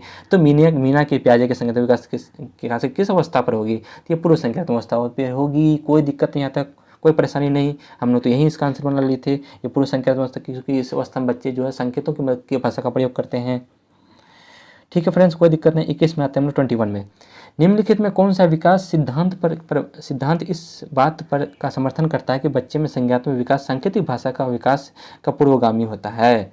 देखिए, तो ये बात किसने कहा था? ये बात कहा था, अब हम लोग देखते हैं कि पियाजे के संज्ञात्मक विकास का सिद्धांत है, बेंडोरा का संज्ञात्मक सामाजिक अधिगम सिद्धांत है, वाइगोत्स्की का सामाजिक सांस्कृतिक सिद्धांत है, और एक्सन का मनोवैज्ञानिक सामाजिक सिद्धांत है। तो क्वेश्चन ये है कि विकास सिद्धांत जो है बात का समर्थन करता है कि बच्चे में संज्ञात्मक विकास सांकेतिक भाषा का पूर्वगामी है। बच्चे जो सीखते हैं वो सांकेतिक भाषा का पूर्वगामी है। अभी हम लोग इससे पहले वाला क्वेश्चन पढ़े तो उसमें भी हम लोग देखे कि पियाजे का संज्ञात्मक विकास का यह सिद्धांत है। ठीक है, तो पियाजे ही ने कहा था कि बच्चे जो है सांकेतिक भाषा का प्रयोग करते हैं। ठीक है, नेक्स्ट हम लोग आते हैं, ये भी पूछा हुआ क्वेश्चन था 2021 में, दिसंबर 21 में फिर ये पूछा हुआ क्वेश्चन है कि नेक्स्ट है, पियाजे के सैद्धांतिक दृष्टिकोण से नई सूचनाओं को मौजूदा ज्ञान में शामिल करने को क्या कहते हैं? ये बार बार क्वेश्चन पूछा हुआ है, इसको हम लोग क्या कहेंगे बताइए आप लोग? इसको हम लोग जो है क्या कर सकते हैं, तुरंत बताइए। इसको जो हम लोग पूर्व ज्ञान को नवीन ज्ञान से जोड़ना क्या कहलाते हैं? पूर्व ज्ञान को नवीन ज्ञान से जोड़ना आत्मसातकरण कहलाते हैं, एसिमिलेशन कहते हैं। एसिमिलेशन ना रहे तब हम लोग समायोजन में मारेंगे, एकोमोडेशन में मारेंगे, कोई दिक्कत नहीं। यहाँ तक स्टूडेंट आराम से हम लोग समझेंगे। आत्मसातीकरण कोई दिक्कत नहीं, सारे क्वेश्चन बनते हुए जा रहा है। थ्योरी कंप्लीट किए हम लोग, कॉन्सेप्ट क्लियर, हम लोग आराम से सब क्वेश्चन बनते हुए हम लोग का आगे बढ़े। आत्मसातीकरण ये जो है आपका ऑप्शन सही रहेगा, क्योंकि जो है बच्चे जोड़ने की क्रिया होती है, जिसमें परिवर्तन होता है वो समायोजन होता है। ठीक है, कोई दिक्कत नहीं। नेक्स्ट आते हैं 23 में। 23 नंबर क्वेश्चन क्या कहता है? 23 नंबर क्वेश्चन ये है कि पियाजे के संज्ञात्मक विकास के सिद्धांत के अनुसार परिवर्तीय रिवर्सिबिलिटी, किसी क्रिया को उल्टे क्रम में कर पाना किस चरण की बुनियादी उपलब्धि है? रिवर्सिबिलिटी आप लोग याद कीजिए, रिवर्सिबिलिटी किसमें पढ़ाया है? जीन पियाजे का तीसरा अवस्था क्या है? मूर्त संज्ञात्मक अवस्था, यानी कॉन्क्रीट ऑपरेशनल स्टेज। तो कॉन्क्रीट ऑपरेशनल स्टेज कौन सा होगा? मूर्त संज्ञात्मक अवस्था। तुरंत फटाफट ऑप्शन दिए, मूर्त संज्ञात्मक अवस्था, कोई दिक्कत नहीं। हम लोग प्रतिवर्ती है, बस हम बोले ना आप लोग को एक भी क्वेश्चन इससे जो है छूटेगा नहीं जीन पियाजे से। आप लोग वीडियो को एक बार शुरू से अंत तक जो है आप लोग देखते रहिए, कोई दिक्कत नहीं। बहुत अच्छे से बहुत अच्छा बन रहा है, खुशी भी मिल रहा है कि बहुत जो है आप लोग का ऑब्जेक्टिव सब तो बनते जा रहा है। नेक्स्ट फ्रेंड्स हम लोग आगे बढ़ते हैं 24 में। पानी पी सकते हैं आप लोग, कोई दिक्कत नहीं। थोड़ा वीडियो जो है अभी 24 में है, अभी 50 तक पहुँचेंगे। अभी आधा क्वेश्चन जो है कंप्लीट होने वाला है, आधा अभी बाकी है। आगे नेक्स्ट स्टूडेंट हम लोग देखते हैं, 2 गिलासों में समान मात्रा में जल है। ये बात सही है, कोई दिक्कत नहीं। 2 गिलास है, उसमें जो है समान मात्रा में क्या है? जल है। 2 गिलास बना दिए हम लोग, परंतु लंबे गिलास, अच्छा एक है एक लंबे चौड़े इतने गिलास हैं, एक लंबे वाले गिलास हैं, एक चौड़े वाले गिलास हैं। ठीक है, ये ऐसे गिलास हैं। ठीक, एक लंबे गिलास हैं, ये गिलास ए हो गया, ये गिलास बी हो गया। एक लंबे गिलास है, एक चौड़े मुंह वाले गिलास है। छोटे और चौड़े गिलास में अधिक जल है एक, परंतु वो 2 गिलास की में समान मात्रा में जल है, इसमें दोनों में समान मात्रा में जल है। परंतु अनु सोचती है कि लंबे गिलास में छोटे और चौड़े गिलास से अधिक जल है, मतलब इसमें पानी अधिक है। लंबे गिलास में सॉरी, इसमें जो है पानी अधिक है, जबकि वो ये नहीं सोच रही है कि दोनों में पानी समान है। ये तो पानी वाला क्वेश्चन तो हम लोग संरक्षण जीन पियाजे का तीसरा अवस्था है। तो जीन पियाजे के अनुसार अणु को सोचने का आधार क्या है? याद कीजिए, अणु के सोचने का आधार क्या है? संरक्षणता, कंजर्वेशन के अनुसार जो है अणु को जो ये सोचते हैं कि जो लंबा गिलास में उसमें पानी ज़्यादा है, जबकि दोनों में पानी की क्वांटिटी क्या है? दोनों में सेम है। देखिए फ्रेंड्स, फटाफट आंसर होते जा रहा है, फटाफट ऑब्जेक्टिव बनते जा रहा है। नेक्स्ट हम लोग आगे बढ़ेंगे 25 में आगे हम लोग, जीन पियाजे के अनुसार विकास के किस स्तर पर बच्चे में परिपक्वता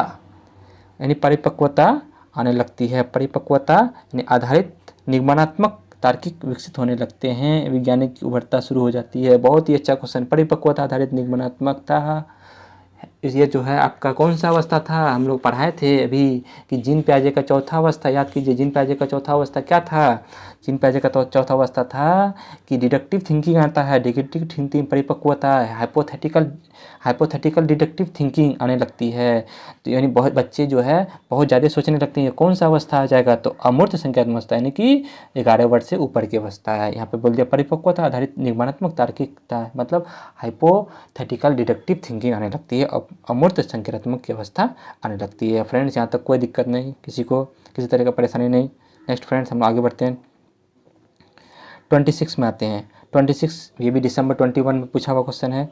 जीन पियाजे के सिद्धांतों के अनुसार अनुकूलन किन दो मूल प्रक्रियाओं को समाहित करता है। बहुत अच्छा क्वेश्चन कि अनुकूलन जो होता है, यानी कि अनुकूलन एडेप्टेशन जो होता है ना, ये किन दो चीज़ों का समावेशन होता है, तो समायोजन और समावेशन, एसिमिलेशन और एकोमोडेशन, समायोजन और समावेशन। संतुलीकरण तो होगा नहीं, समायोजन और संतुलीकरण, ये समावेशन संगठन तो होगा नहीं, तो इसका ऑप्शन दूसरा समायोजन और समावेशन, एसिमिलेशन और एकोमोडेशन, ये दोनों जो है इस दोनों का सम्मिलित रूप है अनुकूलन। कोई दिक्कत नहीं, फटाफट बनते हुए जा रहा है। 27 नंबर में हम लोग आते हैं। ये भी पूछा हुआ क्वेश्चन है, दिसंबर 21 में पूछा हुआ क्वेश्चन है। जीन पियाजे के संज्ञानात्मक विकास के किस स्तर पर बच्चे लंबाई व भार जैसे गुणात्मक आधारों की वस्तुओं को व्यवस्थित कर पाते हैं, परंतु अमूर्त संरचनाओं को संज्ञानात्मक में कठिनाई महसूस होती है। बहुत अच्छा क्वेश्चन, जिसमें लंबाई और भार की गुणात्मक चीज़ों का परिवर्तन करने लगते हैं, ये कौन सी अवस्था है। तो हम लोग तुरंत देखें कि ये संज्ञानात्मक विकास की जो है तीसरी अवस्था थी, है ना, मूर्त संख्यात्मक अवस्था। ये मूर्त संख्यात्मक अवस्था इसका सही होगा, क्योंकि इसमें लंबाई बर्तन का जो है वो बच्चे समझने लगते हैं, बर्तन की लंबाई ज़्यादा है, इसलिए जो है हमको पानी ज़्यादा लग रहा है इसमें, जबकि क्वांटिटी दोनों में सेम रहती थी। बहुत अच्छा है, तुरंत बनते हुए जा रहा है, कोई दिक्कत नहीं। बच्चे जो है इसमें ये सब ये अवस्था में तो होगा नहीं, इसमें तो बोल दिया लंबाई, बच्चे लंबे एवं भार की लंबाई और भार जो है इसी में जाता है। मूर्त संख्यात्मक अवस्था जो आपका 7 से 11 वर्ष की होती है, कॉन्क्रीट ऑपरेशनल स्टेज, कोई दिक्कत नहीं। नेक्स्ट हम लोग आते हैं 28 में, फटाफट बनते हुए जा रहा है। 28 में हम लोग का क्या है, 28 को हम समझते हुए आगे बढ़ते हैं। 28 में हम लोग का क्वेश्चन है कि नेक्स्ट है 28 में क्या कहता है कि वो अवस्था जब बच्चा तार्किक रूप से वस्तुओं और घटनाओं के विषय में चिंतन प्रारंभ करता है, ये कौन सा अवस्था। बहुत अच्छा क्वेश्चन, वो कौन सा अवस्था जिसमें बालक जो है तार्किक रूप से चिंतन करना शुरू कर देते हैं। बताइए, जल्दी से बताइए, कौन सा अवस्था है जिसमें बच्चे तार्किक रूप से चिंतन प्रारंभ कर देते हैं। संवेदीपेशी अवस्था तो होगा नहीं, औपचारिक शिक्षा तो होगा नहीं, औपचारिक संज्ञानात्मक अवस्था होगा नहीं, संवेदी भी नहीं होगा, पूर्व संज्ञानात्मक अवस्था भी नहीं होगा, मूर्त संज्ञानात्मक अवस्था है। इस अवस्था में बालक जो है ना 7 से 11 वर्ष की अवस्था, 7 से 11 वर्ष की अवस्था में बालक जो है कोई भी चीज़ के तार्किक रूप से चिंतन करना प्रारंभ कर देते हैं। कोई दिक्कत नहीं, फटाफट बनते हुए जा रहा है। नेक्स्ट क्वेश्चन हम लोग देखते हैं। निम्नलिखित में कौन सा सिद्धांत, निम्नलिखित में कौन सा पियाजे की पूर्व संज्ञानात्मक अवस्था का हिस्सा नहीं है। अच्छा, पूर्व संज्ञानात्मक अवस्था का, ठीक है, यानी कि दूसरा वाला पूछ रहा है। आत्मकेंद्रिता, हम आत्मकेंद्रिता तो है, ईगो सेंट्राइज तो है, जीववाद एनिमिज्म तो है, अपलट वाली इरिवर्सिबिलिटी तो है, संरक्षण ये वाला नहीं है, तो ऑप्शन 4 सही है। वाह, कितना अच्छा है। आत्मकेंद्रिता ईगो सेंट्राइड है, जीववाद एनिमिज्म है, अपलटवादी रिवर्सिबिलिटी है, पूर्व संज्ञानात्मक कौन सा नहीं है, इसमें पूछा नहीं है, तो संरक्षण नहीं है। संरक्षण किस में जाएगा, वो मूर्त संज्ञानात्मक अवस्था यानी फॉर्मल कॉन्क्रीट, यानी कि कॉन्क्रीट ऑपरेशनल स्टेज में जाएगा, ठीक है। नेक्स्ट हम लोग आते हैं 30 नंबर पे। नेक्स्ट 30 क्या है कि सीता ने हाथ से दाल और चावल खाना सीख लिया। चलिए, अब बहुत भूख लग गया है हम लोग को, अब खाने पीने के बाद थोड़ा सा कर लें। दाल एवं चावल खाना सीख लिया, यानी सीता ने जो है हाथ से जो है दाल और चावल खाना सीख लिया, यानी कि सीता जो है छोटी है। जब उसे दाल और चावल दिए जाते हैं तो वो दाल और चावल मिलाकर खाने लगती है, मतलब वो सीख गया, यानी पूर्व में जो सीखी थी ज्ञान, वो उसके साथ वो संयोग जोड़ना सीख गया। अब उसको दाल और चावल देते हैं तो वो अपने से खाना शुरू कर देता है। तो जो इसमें जोड़ने वाला चीज़ आएगा वो क्या है, आत्मसातीकरण, एसिमिलेशन। याद कीजिए, आत्मसातीकरण, एसिमिलेशन। तो उन चीज़ों के करने के लिए आपको स्कीमा में दाल और चावल खाने को खाली कर यानी कि कहा जाता है।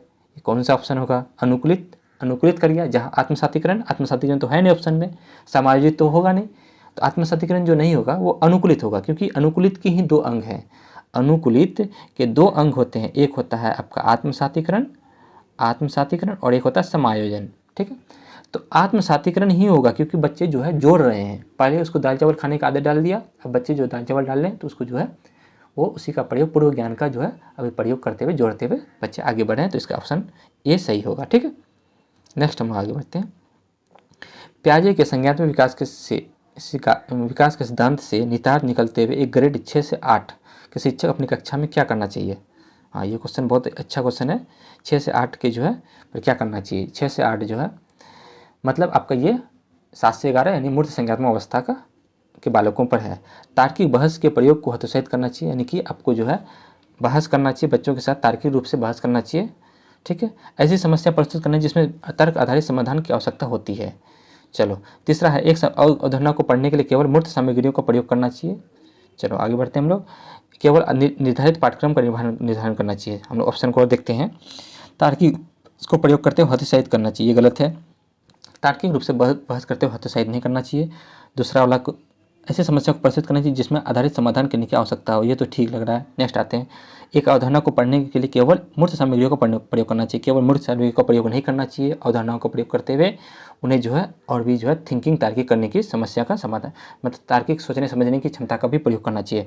केवल निर्धारण पाठ्यक्रम पर निर्भर रहना चाहिए, ये गलत है। केवल निर्धारण पाठ्यक्रम पर ही निर्भर नहीं रहना चाहिए, उन्हें तार्किक सोचने समझने की समस्या, कई सारे उदाहरणों यानी कि डिडक्टिव थिंकिंग का प्रयोग करना चाहिए, निगमनात्मक चिंतन का भी प्रयोग उसमें करना चाहिए। यहाँ तक भी हम लोग समझ गए, कोई दिक्कत नहीं। यहाँ तक भी जो है हम लोग समझ गए। इसका ऑप्शन नंबर दूसरा जो है वो सही रहेगा। ठीक है, 32 में आते हैं। 32 क्या है, अब हम लोग फटाफट आगे बढ़ते हैं। 32 में ये है कि निम्नलिखित व्यवहारों में से कौन सा जीन पियाजे के द्वारा प्रस्तावित मूर्त संख्यात्मक अवस्था का विक्षेपित करता है? मूर्त संख्यात्मक अवस्था यानी कि आपका 7 से 11 वर्ष। 7 से 11 वर्ष में जो है आपका कौन सा जो है आएगा? तो 7 से 11 वर्ष में आप याद कीजिए परिकल्पित निगमनात्मक यानी कि इसमें जो है परिकल्पित निगमनात्मक ये तो आएंगे नहीं, क्योंकि ये मूर्त है। परिकल्पित निगमनात्मक यानी कि हाइपोथेटिकल थिंकिंग जो है अमूर्त में आते हैं। संरक्षण में समावेशन ये सही है। ठीक है, तीसरा में अस्तित्व अनुकरण पदार्थ ये तो आएंगे नहीं, ये तो संवेदी पेशी अवस्था है। प्रतीकात्मक खेल विचारों की अनुक्रमणीयता ये जो है दूसरी अवस्था है। तो हम लोग समझ गए। पहला जो है ये जो है अमूर्त है, ये अमूर्त है, ये आपका संवेदी पेशी अवस्था में है, ये आपका पूर्व संज्ञानात्मक अवस्था है। और यहाँ पे पूछा मूर्त संज्ञानात्मक अवस्था में, ये आपका हो जाएगा ऑप्शन नंबर 2 जो है संरक्षण है, कंजर्वेशन जो है मूर्त संज्ञानात्मक अवस्था में आते हैं। ये संरक्षण वर्ड बार बार आ रहा है। ठीक है, नेक्स्ट हम लोग आते हैं 33 नंबर में। 33 नंबर क्वेश्चन क्या है? 33 नंबर क्वेश्चन है कि बच्चों के संज्ञानात्मक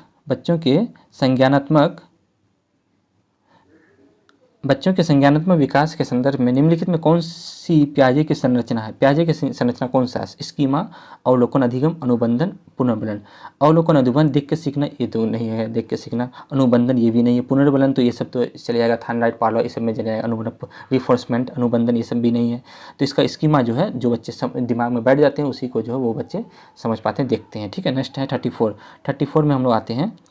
34 नंबर क्वेश्चन क्या है? संरचनावादी सिद्धांतों के अनुसार अधिगम के बारे में निम्नलिखित में से कौन सा सही है? अधिगम के बारे में कौन सा सही है? अधिगम पुनरुत्पादन एवं स्मरण की प्रक्रिया है।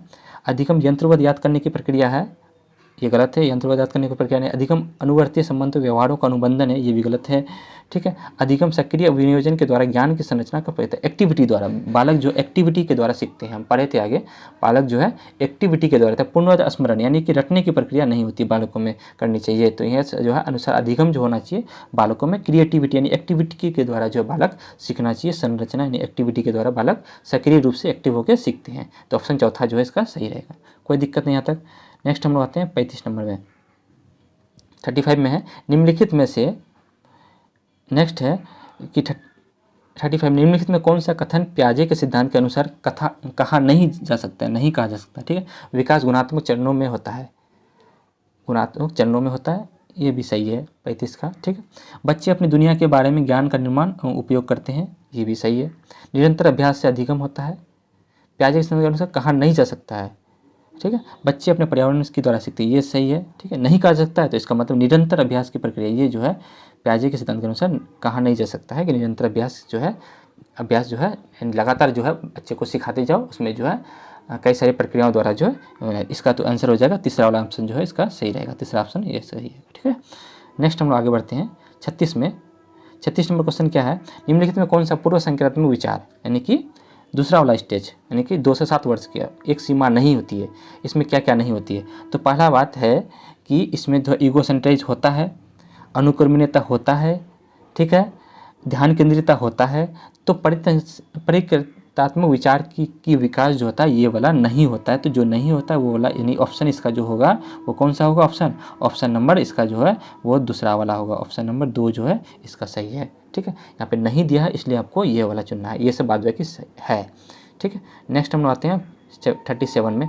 37 नंबर क्वेश्चन क्या है, 37 है, निम्नलिखित में कौन सा मूर्त संक्रियात्मक अवस्था के प्रमुख कौशलों में से एक है। मूर्त संक्रियात्मक अवस्था, मूर्त यानी कोई चीज़ को दिखा के करना, तो जो इसमें दिखा के हम लोग करते हैं वो कौन सा है मूर्त संक्रियात्मक अवस्था। शिवात्मक चिंतन ये तो नहीं है, ठीक है, परिकल्पित निवात्मक चिंतन ये तो नहीं, हाइपोथेटिकल तो था ही नहीं इसमें, ठीक है, वो तो चौथी अवस्था में। द्वितीय अवस्था ये तो द्वितीय वाला जो होता है वो समाजीकरण में आता है, समाजीकरण अनुकरण के द्वारा भी बच्चे सीखते हैं। तो संरक्षण करने की योग्यता जो है वो वाला सही है। तो ये जो है आपका मूर्त क्रियात्मक संरक्षण में आता है, संरक्षण वाला यानी कि तीसरा वाला अवस्था में थे 7 से 11 वर्ष की अवस्था में। ठीक है, कोई दिक्कत नहीं फ्रेंड्स, अगर कॉन्सेप्ट क्लियर है तो आपका जो हर एक क्वेश्चन बन जाएगा। ठीक है, कोई दिक्कत नहीं। 38 में हम लोग आते हैं। 8 नंबर क्वेश्चन क्या कहता है, जिन प्याजे तथा एवं लाइव वस्तु की जैसे संरचनावादी अधिगम किस रूप में दिखाते हैं। ये दोनों जो है किस रूप को, अधिगम को किस रूप को दिखाते हैं। अधिगम में तो सीखने के कौशल का जो है अर्जन, कौशल सिर्फ स्किल सीखते हैं ये तो जरूरी नहीं, स्किल सीखते हैं ये जरूरी नहीं। प्रतिक्रियाओं का अनुबंधन ये जो है केवल रिफोर्समेंट देते हैं, ये कोई प्रतिक्रियाओं का मतलब हुआ रिवर्सिबिलिटी होते हैं नहीं। निष्क्रिय अपरिता ये भी नहीं होगा। ठीक है, निष्क्रिय रूप से सक्रिय विनियोजन और अर्थपूर्ण निर्माण की प्रक्रिया होती है। बच्चे जो है एक्टिविटी के द्वारा जो है बहुत ज़्यादा सीखते हैं। बच्चे जो है बाहरी वातावरण के साथ जो है उनको निर्माण एवं खोज के द्वारा जो है बच्चे सीखते हैं, इसलिए बच्चे को जो है छोटा साइंटिस्ट लिटिल साइंटिस्ट भी कहा जाता है। तो इसका चौथा ऑप्शन जो है वो क्या रहेगा, सही रहेगा। नेक्स्ट फ्रेंड हम लोग आते हैं 39 में। 39 नंबर क्वेश्चन क्या कहता है कि जिन प्याजे के सिद्धांत का प्रमुख प्रस्ताव है कि बच्चों की सोच वयस्कों से निम्न होती है। चलिए यह क्वेश्चन बहुत अच्छा है।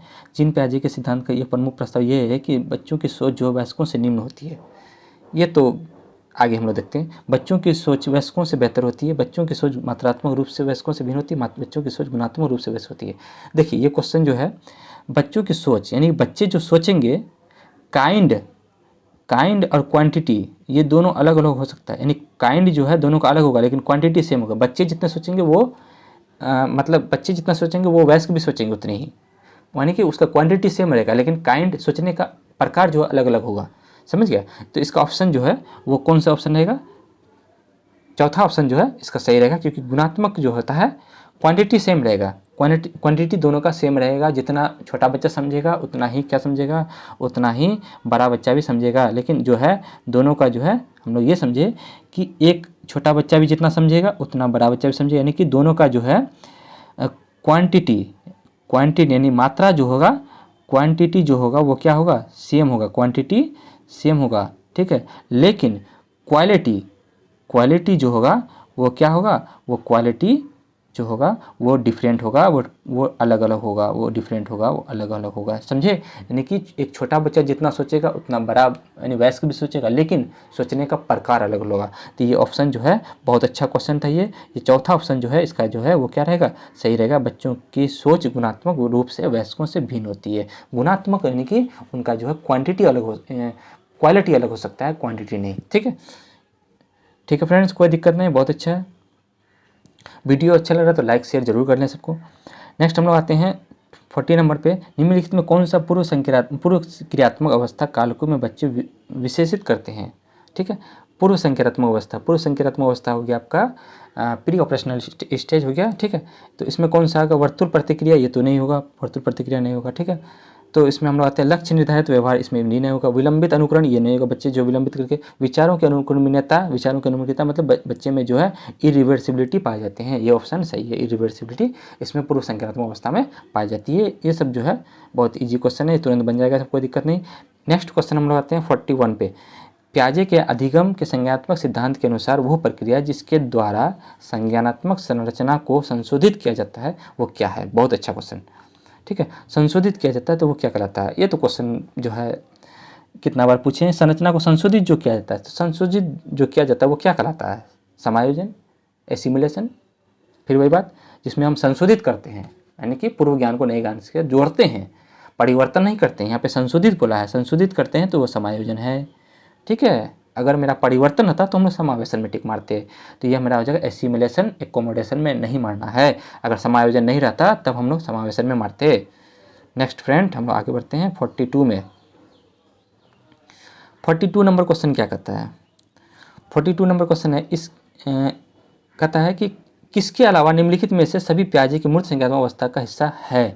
किसके अलावा, ये क्वेश्चन को अच्छे से देखें, किसके अलावा यानी किसी को छोड़ना है। पलटावी यानी मूर्त संज्ञात्मक अवस्था, मूर्त संज्ञात्मक अवस्था में पलटावी होता है कि नहीं होता है? पलटावी होता है। ठीक है, यानी कि पलटावी होता है। आगमनात्मक तर्कनता, ये जो है आपका ये भी होता है।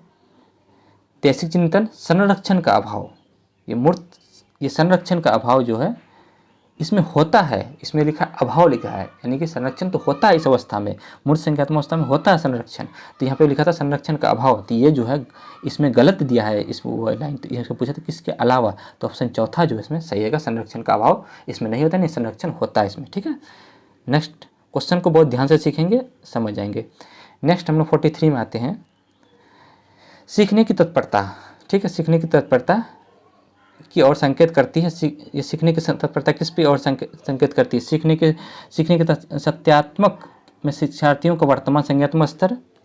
ठीक है, सीखने के कार्य की प्रकृति को संतुष्ट करना, गलत। थर्नडाइट की तत्परता का नियम, गलत। विद्यार्थी के समान योग्यता का स्तर, गलत। ये तीनों जो है संज्ञा, ये संज्ञात्मक स्तर। सीखने में लगातार जो है क्रिएटिविटी एक्टिविटी, मतलब जो है बच्चे एक्टिव होते हैं, सक्रिय होते हैं, तो वो जो है संज्ञानात्मक स्तर को बढ़ाते हैं। ठीक है, संकेत करती है। नेक्स्ट हम लोग आते हैं 44 में।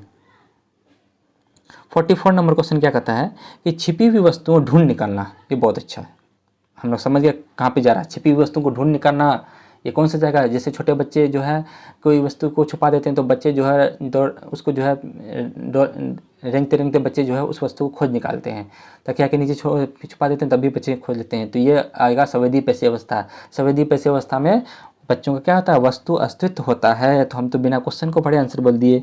वस्तु अस्तित्व निकालता होता है, इस बात का संकेत करता है कि शिशु निम्नलिखित में किस संज्ञात्मक कार्य की क्षमता प्राप्त करता है। बहुत अच्छा, आप लोग बहुत अच्छे से समझ गए, बिना क्वेश्चन को देखे जो है तुरंत क्वेश्चन का एक लाइन पढ़े तुरंत आंसर समझिए। वस्तु अस्तित्व होगा, क्योंकि ये संवेदी पेशी अवस्था है, इसमें बच्चे जो है 0 से 2 वर्ष होते हैं, 0 से 2 वर्ष की अवस्था को संवेदी पेशी अवस्था, संवेदी पेशी अवस्था वस्तु अस्तित्व की ओर जाता है।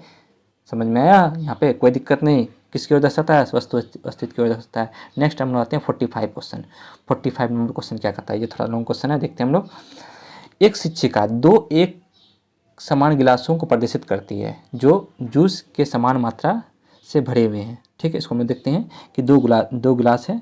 ठीक है, भरे हुए हैं, दोनों गिलासों खाली है, एक लंबा और एक चौड़ा है। एक जो है, एक क्या है इसमें, एक जो है, एक जो गिलास जो है वो चौड़ा है, एक गिलास जो है चौड़ा है, और एक गिलास जो है वो क्या है? लंबा है। ठीक है, और दूसरा चौड़ा है। वो बच्चों को उस गिलास की पहचान करने के लिए कहती है जिसमें जूस ज़्यादा है। जब बच्चे प्रत्युत्तर देते हैं कि लंबे गिलास में जूस ज़्यादा है, जबकि दोनों में क्या रखे हैं? दोनों में जूस जो है क्वांटिटी दोनों में सेम रखे हैं। ठीक है, तो शिक्षक को बच्चों की कठिनाई, मतलब बच्चे गलत जवाब दे देते हैं इसमें, कि बच्चे कहते हैं कि लंबे वाले गिलास में जूस ज़्यादा है, तो बच्चे गलत जवाब दे दिए। तो बच्चे जो गलत जवाब दिए, तो ये कौन सा है, कौन सा है? तो इसमें ऑप्शन देखते हैं हम लोग। बच्चे जो है में क्या कठिनाई है? बच्चे में ये कठिनाई है कि इसमें जो है पलटावी रिवर्सिबिलिटी, समायोजन, एसिमुलेशन, अहंकेंद्रिता, इकोसेंट्राइज्ड, विकेंद्रीकरण यानी डिसेंट्रेशन। बच्चे जो सिर्फ सामने में जो है लंबा गिलास है, लंबा बर्तन है, वो दिखा दे रहा है, उसको जो है ये नहीं दिखा दे रहा है कि इसमें क्वांटिटी सेम है। तो मतलब जिसमें पीछे की चीज़ों को नहीं दिखाई देता है, जो सामने दिखाई देता है, वो वही केंद्रीकरण है। जिसको जैसे किसी भी चीज़ के बारे में, किसी व्यक्ति को, महान व्यक्ति को हम देखते हैं, तो देखते हैं कि ये महान व्यक्ति है, इसके पीछे कितने जो है वो त्याग किए हैं, उनके बारे में जो है नहीं देखते हैं, तो वही है विकेंद्रीकरण। जो पीछे की चीज़ को नहीं देखते हैं वही है विकेंद्रीकरण। तो यहाँ पे बच्चे जो है, जो सामने में बड़ा बीकर दिखाई दे रहा है, लंबा बीकर है, तो उसी को वो कह रहा है कि ये जो है इसमें जूस जो है ज़्यादा है। तो अध्यापक जो है बच्चों की क्या कठिनाई होती है? तो बच्चों में विकेंद्रीकरण के कारण जो है, डिसेंट्रेशन के कारण बच्चे जो है कह देते हैं कि लंबे गिलास में जो है ज़्यादा पानी है। तो जो सामने में दिखता है बच्चे को, वही जो है वो कह देते हैं उसका आंसर। ठीक है, तो इसका आंसर हो जाएगा विकेंद्रीकरण, बच्चे को जो विकेंद्रीकरण की कठिनाई है। ठीक है,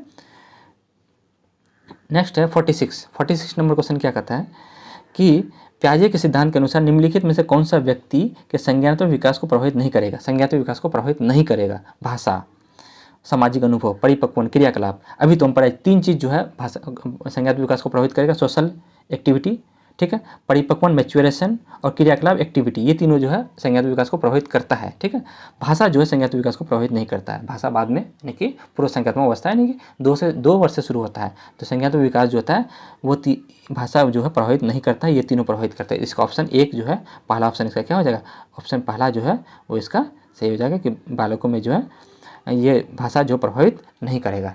ठीक है फ्रेंड्स, यहाँ तो कोई दिक्कत नहीं।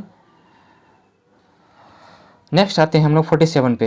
फ्रेंड्स, आप लोग के लिए जो है लगातार इस तरह का वीडियो दिया जा रहा है, तो आप लोग जो है ज़रूर कोशिश करें कि ज़्यादा से ज़्यादा शेयर करें और लगातार जो है आप लोग का जो है फीडबैक बहुत अच्छा मिल रहा है और आप लोग जो इसी तरह बने रहे और हम लोग जो है आगे फिर हम जो है वायुकुस्तिकी का जो है थ्योरी लाएंगे, उसमें भी ऑब्जेक्टिव लाएंगे, उसको हम लोग बहुत अच्छे से समझेंगे। ठीक है, ये तो उम्मीद है कि जिन पियाजे से क्वेश्चन जो है एक भी नहीं छूटेगा आप लोग का। पियाजे अनुमोदन कहते हैं कि पूर्व संज्ञानात्मक बच्चे याद रखने में असमर्थ होते हैं। ठीक है, मतलब बच्चे जो है पीछे की चीज़ों को याद नहीं रखते हैं। निम्नलिखित कारणों में से किसको उन्होंने इस असमर्थता का जिम्मेदार ठहराया कि बच्चे जो है पीछे की चीज़ों को याद नहीं रखते हैं। तो किसको जिम्मेदार ठहराया? परिक्रमित निगमनात्मक तीर्कन की योग्यता, ये तो चौथी अवस्था है, इसमें तो याद रहता है, बच्चे जो अच्छे से याद करते हैं, ये चौथी अवस्था है, ये तो होगा नहीं क्योंकि ये जो है हाइपोथेटिकल थिंकिंग स्किल है, इसमें बच्चे जो बहुत अच्छे से याद करते हैं। इसमें जो है नियम से उदाहरण की ओर जाते हैं, निगमात्मक की ओर।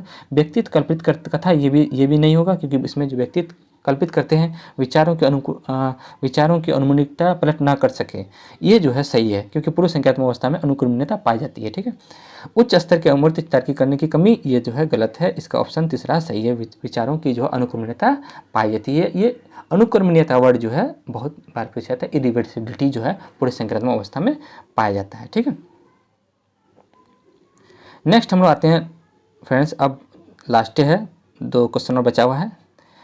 पियाजे के सिद्धांत के अनुसार बच्चे निम्न में से किसके द्वारा सीखता है? किसके द्वारा बच्चे सीखते हैं? ठीक है, सही प्रकार से ध्यान लगाकर जानकारी को याद करना।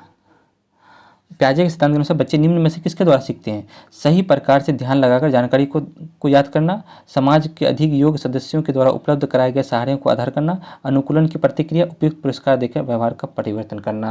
आपको क्या लग रहा है कि अनुकूलन सबसे ज़्यादा बच्चे जो होते हैं वो पर्यावरण के द्वारा जो सीखते हैं, जो वातावरण के जो समायोजन होता है वो अनुकूलन कराता है। तो बच्चे निम्न में से किसके अनुसार ज़्यादा सीखते हैं? तो अनुकूलन की प्रतिक्रिया के द्वारा जो है सबसे ज़्यादा सीखते हैं। सही प्रकार से ध्यान लगाकर याद करने की प्रक्रिया गलत है। समाज में व्यक्ति जो सदस्यों के उपलब्ध कराए जाने, ये कोई गलत है। तीसरा जो है पुरस्कार देंगे, इसके व्यवहार से जो परिवर्तन करेंगे, ये गलत है। अनुकूलन के द्वारा प्रतिक्रिया करेंगे तो बच्चे खोज एवं प्रक्रिया यानी उसके चिंतन करने की एक्टिविटी करने के लिए साइंटिस्ट बनने की जो है छोटा लिस्ट बनने यानी साइंटिस्ट बनने की प्रतिक्रिया जो है सबसे ज़्यादा विकसित होगी। यहाँ तो फ्रेंड्स कोई दिक्कत नहीं। नेक्स्ट हम आते हैं 49 में। 49 नंबर क्वेश्चन क्या कहता है? 49 नंबर क्वेश्चन क्या है? अब बहुत ही नज़दीक पहुँचने वाले हैं। 49 नंबर क्वेश्चन है कि मानसिक संरचनाएं जो चिंतन के निर्माण में प्रखंड है, निम्न में से पियाजे के किस शब्द का प्रयोग करता है? बताइए कौन शब्द का प्रयोग करेगा? चिंतन जो चीज़ हमारे दिमाग में निर्माण करता है, प्रखंड हम किसी चीज़ को सोचते हैं तो उसके बारे में बता देते हैं, तो ये कौन सा? विकास का क्षेत्र गलत, जीन ये गलत, परिपक्वता ये गलत। ये सब चीज़ जो है विकास, परिपक्वता, जीन, ये सब जो परिवर्तन, स्कीमा जो है मेन हो गया इसका आंसर। ठीक है, नेक्स्ट हम लोग आते हैं फ्रेंड्स पियाजे के अनुसार। चलिए लास्ट क्वेश्चन, 50 क्वेश्चन हम लोग सीख गए। जिन पियाजे का जो है बहुत हम लोग क्वेश्चन सीख गए। पियाजे के अनुसार बच्चों का चिंतन वयस्कों से डैश में भिन्न और बजाय खाली करके। ठीक है, याद कीजिए भिन्न किस में था? भिन्न तो था काइंड में भिन्न था और अमाउंट जो था वो सेम था। हम बताया था ना अभी इससे पहले वाला वहाँ पे एक क्वेश्चन स्टाफ से और भी आया था कि काइंड जो होगा, काइंड जो होता है मतलब बच्चों में और वयस्कों में काइंड जो होता है यानी कि सोचने का जो प्रकार है वो अलग अलग हो सकता है, वो डिफरेंट हो सकता है ना, डिफरेंट हो सकता है। लेकिन जितना छोटे बच्चे समझेंगे उतने बड़े बच्चे भी समझेंगे। लेकिन क्वांटिटी यानी अमाउंट जो है वो क्या होगा? अमाउंट जो होगा वो क्या होगा? वो सेम रहेगा। अमाउंट जो रहेगा वो सेम रहेगा। तो पहला काइंड, दूसरा अमाउंट। इसमें काइंड भरना है और इसमें क्या भरना? अमाउंट। इसमें क्या आएगा? काइंड। ठीक है फ्रेंड्स, इसमें क्या आएगा? अमाउंट आएगा। कोई दिक्कत नहीं। तो ऑप्शन तीसरा पहले अमाउंट काइंड, ये नहीं, दोनों भिन्न जो है काइंड होगा, लेकिन बजाय जो अमाउंट क्या होगा? सही होगा। फ्रेंड्स यहाँ तक कोई दिक्कत नहीं। इसका जो हम आंसर भी आपको दे दिए हैं। आंसर यहाँ पे जो रहा आपका एक जो है पॉइंट का आंसर है, इसको जो आप लोग बहुत अच्छे से देख लिए। तो फ्रेंड्स उम्मीद करते हैं आप लोग को जो है वीडियो में किसी तरह का जो है दिक्कत नहीं है। आप लोग जो है बहुत अच्छे से अब जो है जिन प्याजे से जितने भी क्वेश्चन पूछेंगे आप लोग फ्रेंड्स इसको बना लेंगे। और फ्रेंड्स आप लोग से जो है एक रिक्वेस्ट है कि आप लोग जो है मेरे चैनल को ज़्यादा से ज़्यादा जो है शेयर करें और सभी दोस्तों तक पहुँचाएँ। और हम लोग जो है नेक्स्ट वीडियो में जो है वायुगुस्तिकी का जो है सिद्धांत लाएंगे। वायुगुस्तिकी का जो है हम लोग फिर जो है वायुगुस्तिकी का सिद्धांत लाएंगे कि सामाजिक विकास का सिद्धांत वायुगुस्तिकी का। नेक्स्ट हम लोग टॉपिक उसी पे जो है हम लोग वीडियो बनाएंगे। फ्रेंड्स लगातार आप लोग का जो है फीडबैक बहुत अच्छा मिल रहा है, आप लोग जो है बहुत अच्छा जो है फीडबैक दे रहे हैं। तो फ्रेंड्स आप लोग जो है इसको बहुत अच्छे से लिख लीजिए। शुरू का जितने भी हम लोग थ्योरी लिखा है उसको बहुत अच्छे से आप लोग लिख लीजिए, ठीक है। फ्रेंड्स आप लोग जो है उम्मीद करते हैं आप लोग को जो वीडियो बहुत अच्छा लगा होगा। तो फ्रेंड्स आप लोग से यही हम एक्सपेक्टेशन करते हैं कि आप लोग सभी दोस्तों तक जो है मेरे चैनल को करो और सभी दोस्त जो है आपके सभी जो है अपने दो मित्र हैं तो उनको जो है वीडियो पहुंचाओ, ताकि जो है जिन प्याजे से जितने भी क्वेश्चन हैं इससे जो है जिन प्याजे से मैं आपको जो भी क्वेश्चन पूछेंगे वो इससे बाहर जो है नहीं पूछेंगे, आप लोग जो है बना लेंगे। तो आप लोग जो है सभी जो है क्वेश्चन को जो है आप लोग याद कर लिए, इसका थ्योरी जो है देख लीजिए बहुत अच्छे से, ठीक है। फ्रेंड्स आप लोग जो है इसको देख लीजिए अच्छे से। तो उम्मीद करते हैं आप लोग को जो है ये वीडियो बहुत अच्छा लगा है और इसका जितना थ्योरी है उसको आप लोग जो है कॉपी में लिख लीजिए तो ज़्यादा बेस्ट रहेगा, ठीक है। और आप लोग जो है इसको जितने भी क्वेश्चन है उसको जो है बार बार रिपीट करके देखिए, आप लोग को बार बार जो है इसको जो है पूरा कॉन्सेप्ट क्लियर हो जाएगा। हम लोग दो चार चीज़ को देखें, इट्स रिवर्सिबिलिटी ये सब क्वेश्चन बार बार आ रहा था, संरक्षण है ना, कंजर्वेशन ये सब क्वेश्चन जो है बार बार पूछा जा रहा है, ठीक है। तो भाषा का विकास है ना, तो जिन प्याजे का जो है 4 अवस्थाएँ थी, ये सब हम लोग समझ गए बहुत अच्छे से।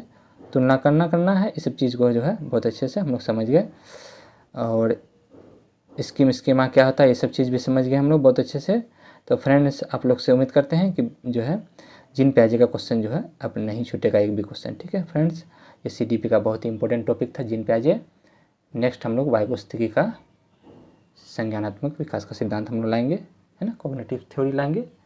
इससे पहले जो है हम लोग जिन प्याजे के क्वेश्चन को हम लोग समझ गए अच्छे से। तो फ्रेंड्स सब्सक्राइब और शेयर में जो है कोताही मत कीजिए एक जरा भी, ठीक है, सभी दोस्तों तक पहुँचाए। नेक्स्ट वीडियो में फिर हम लोग नेक्स्ट टॉपिक के साथ मिलते हैं, तब तक के लिए धन्यवाद।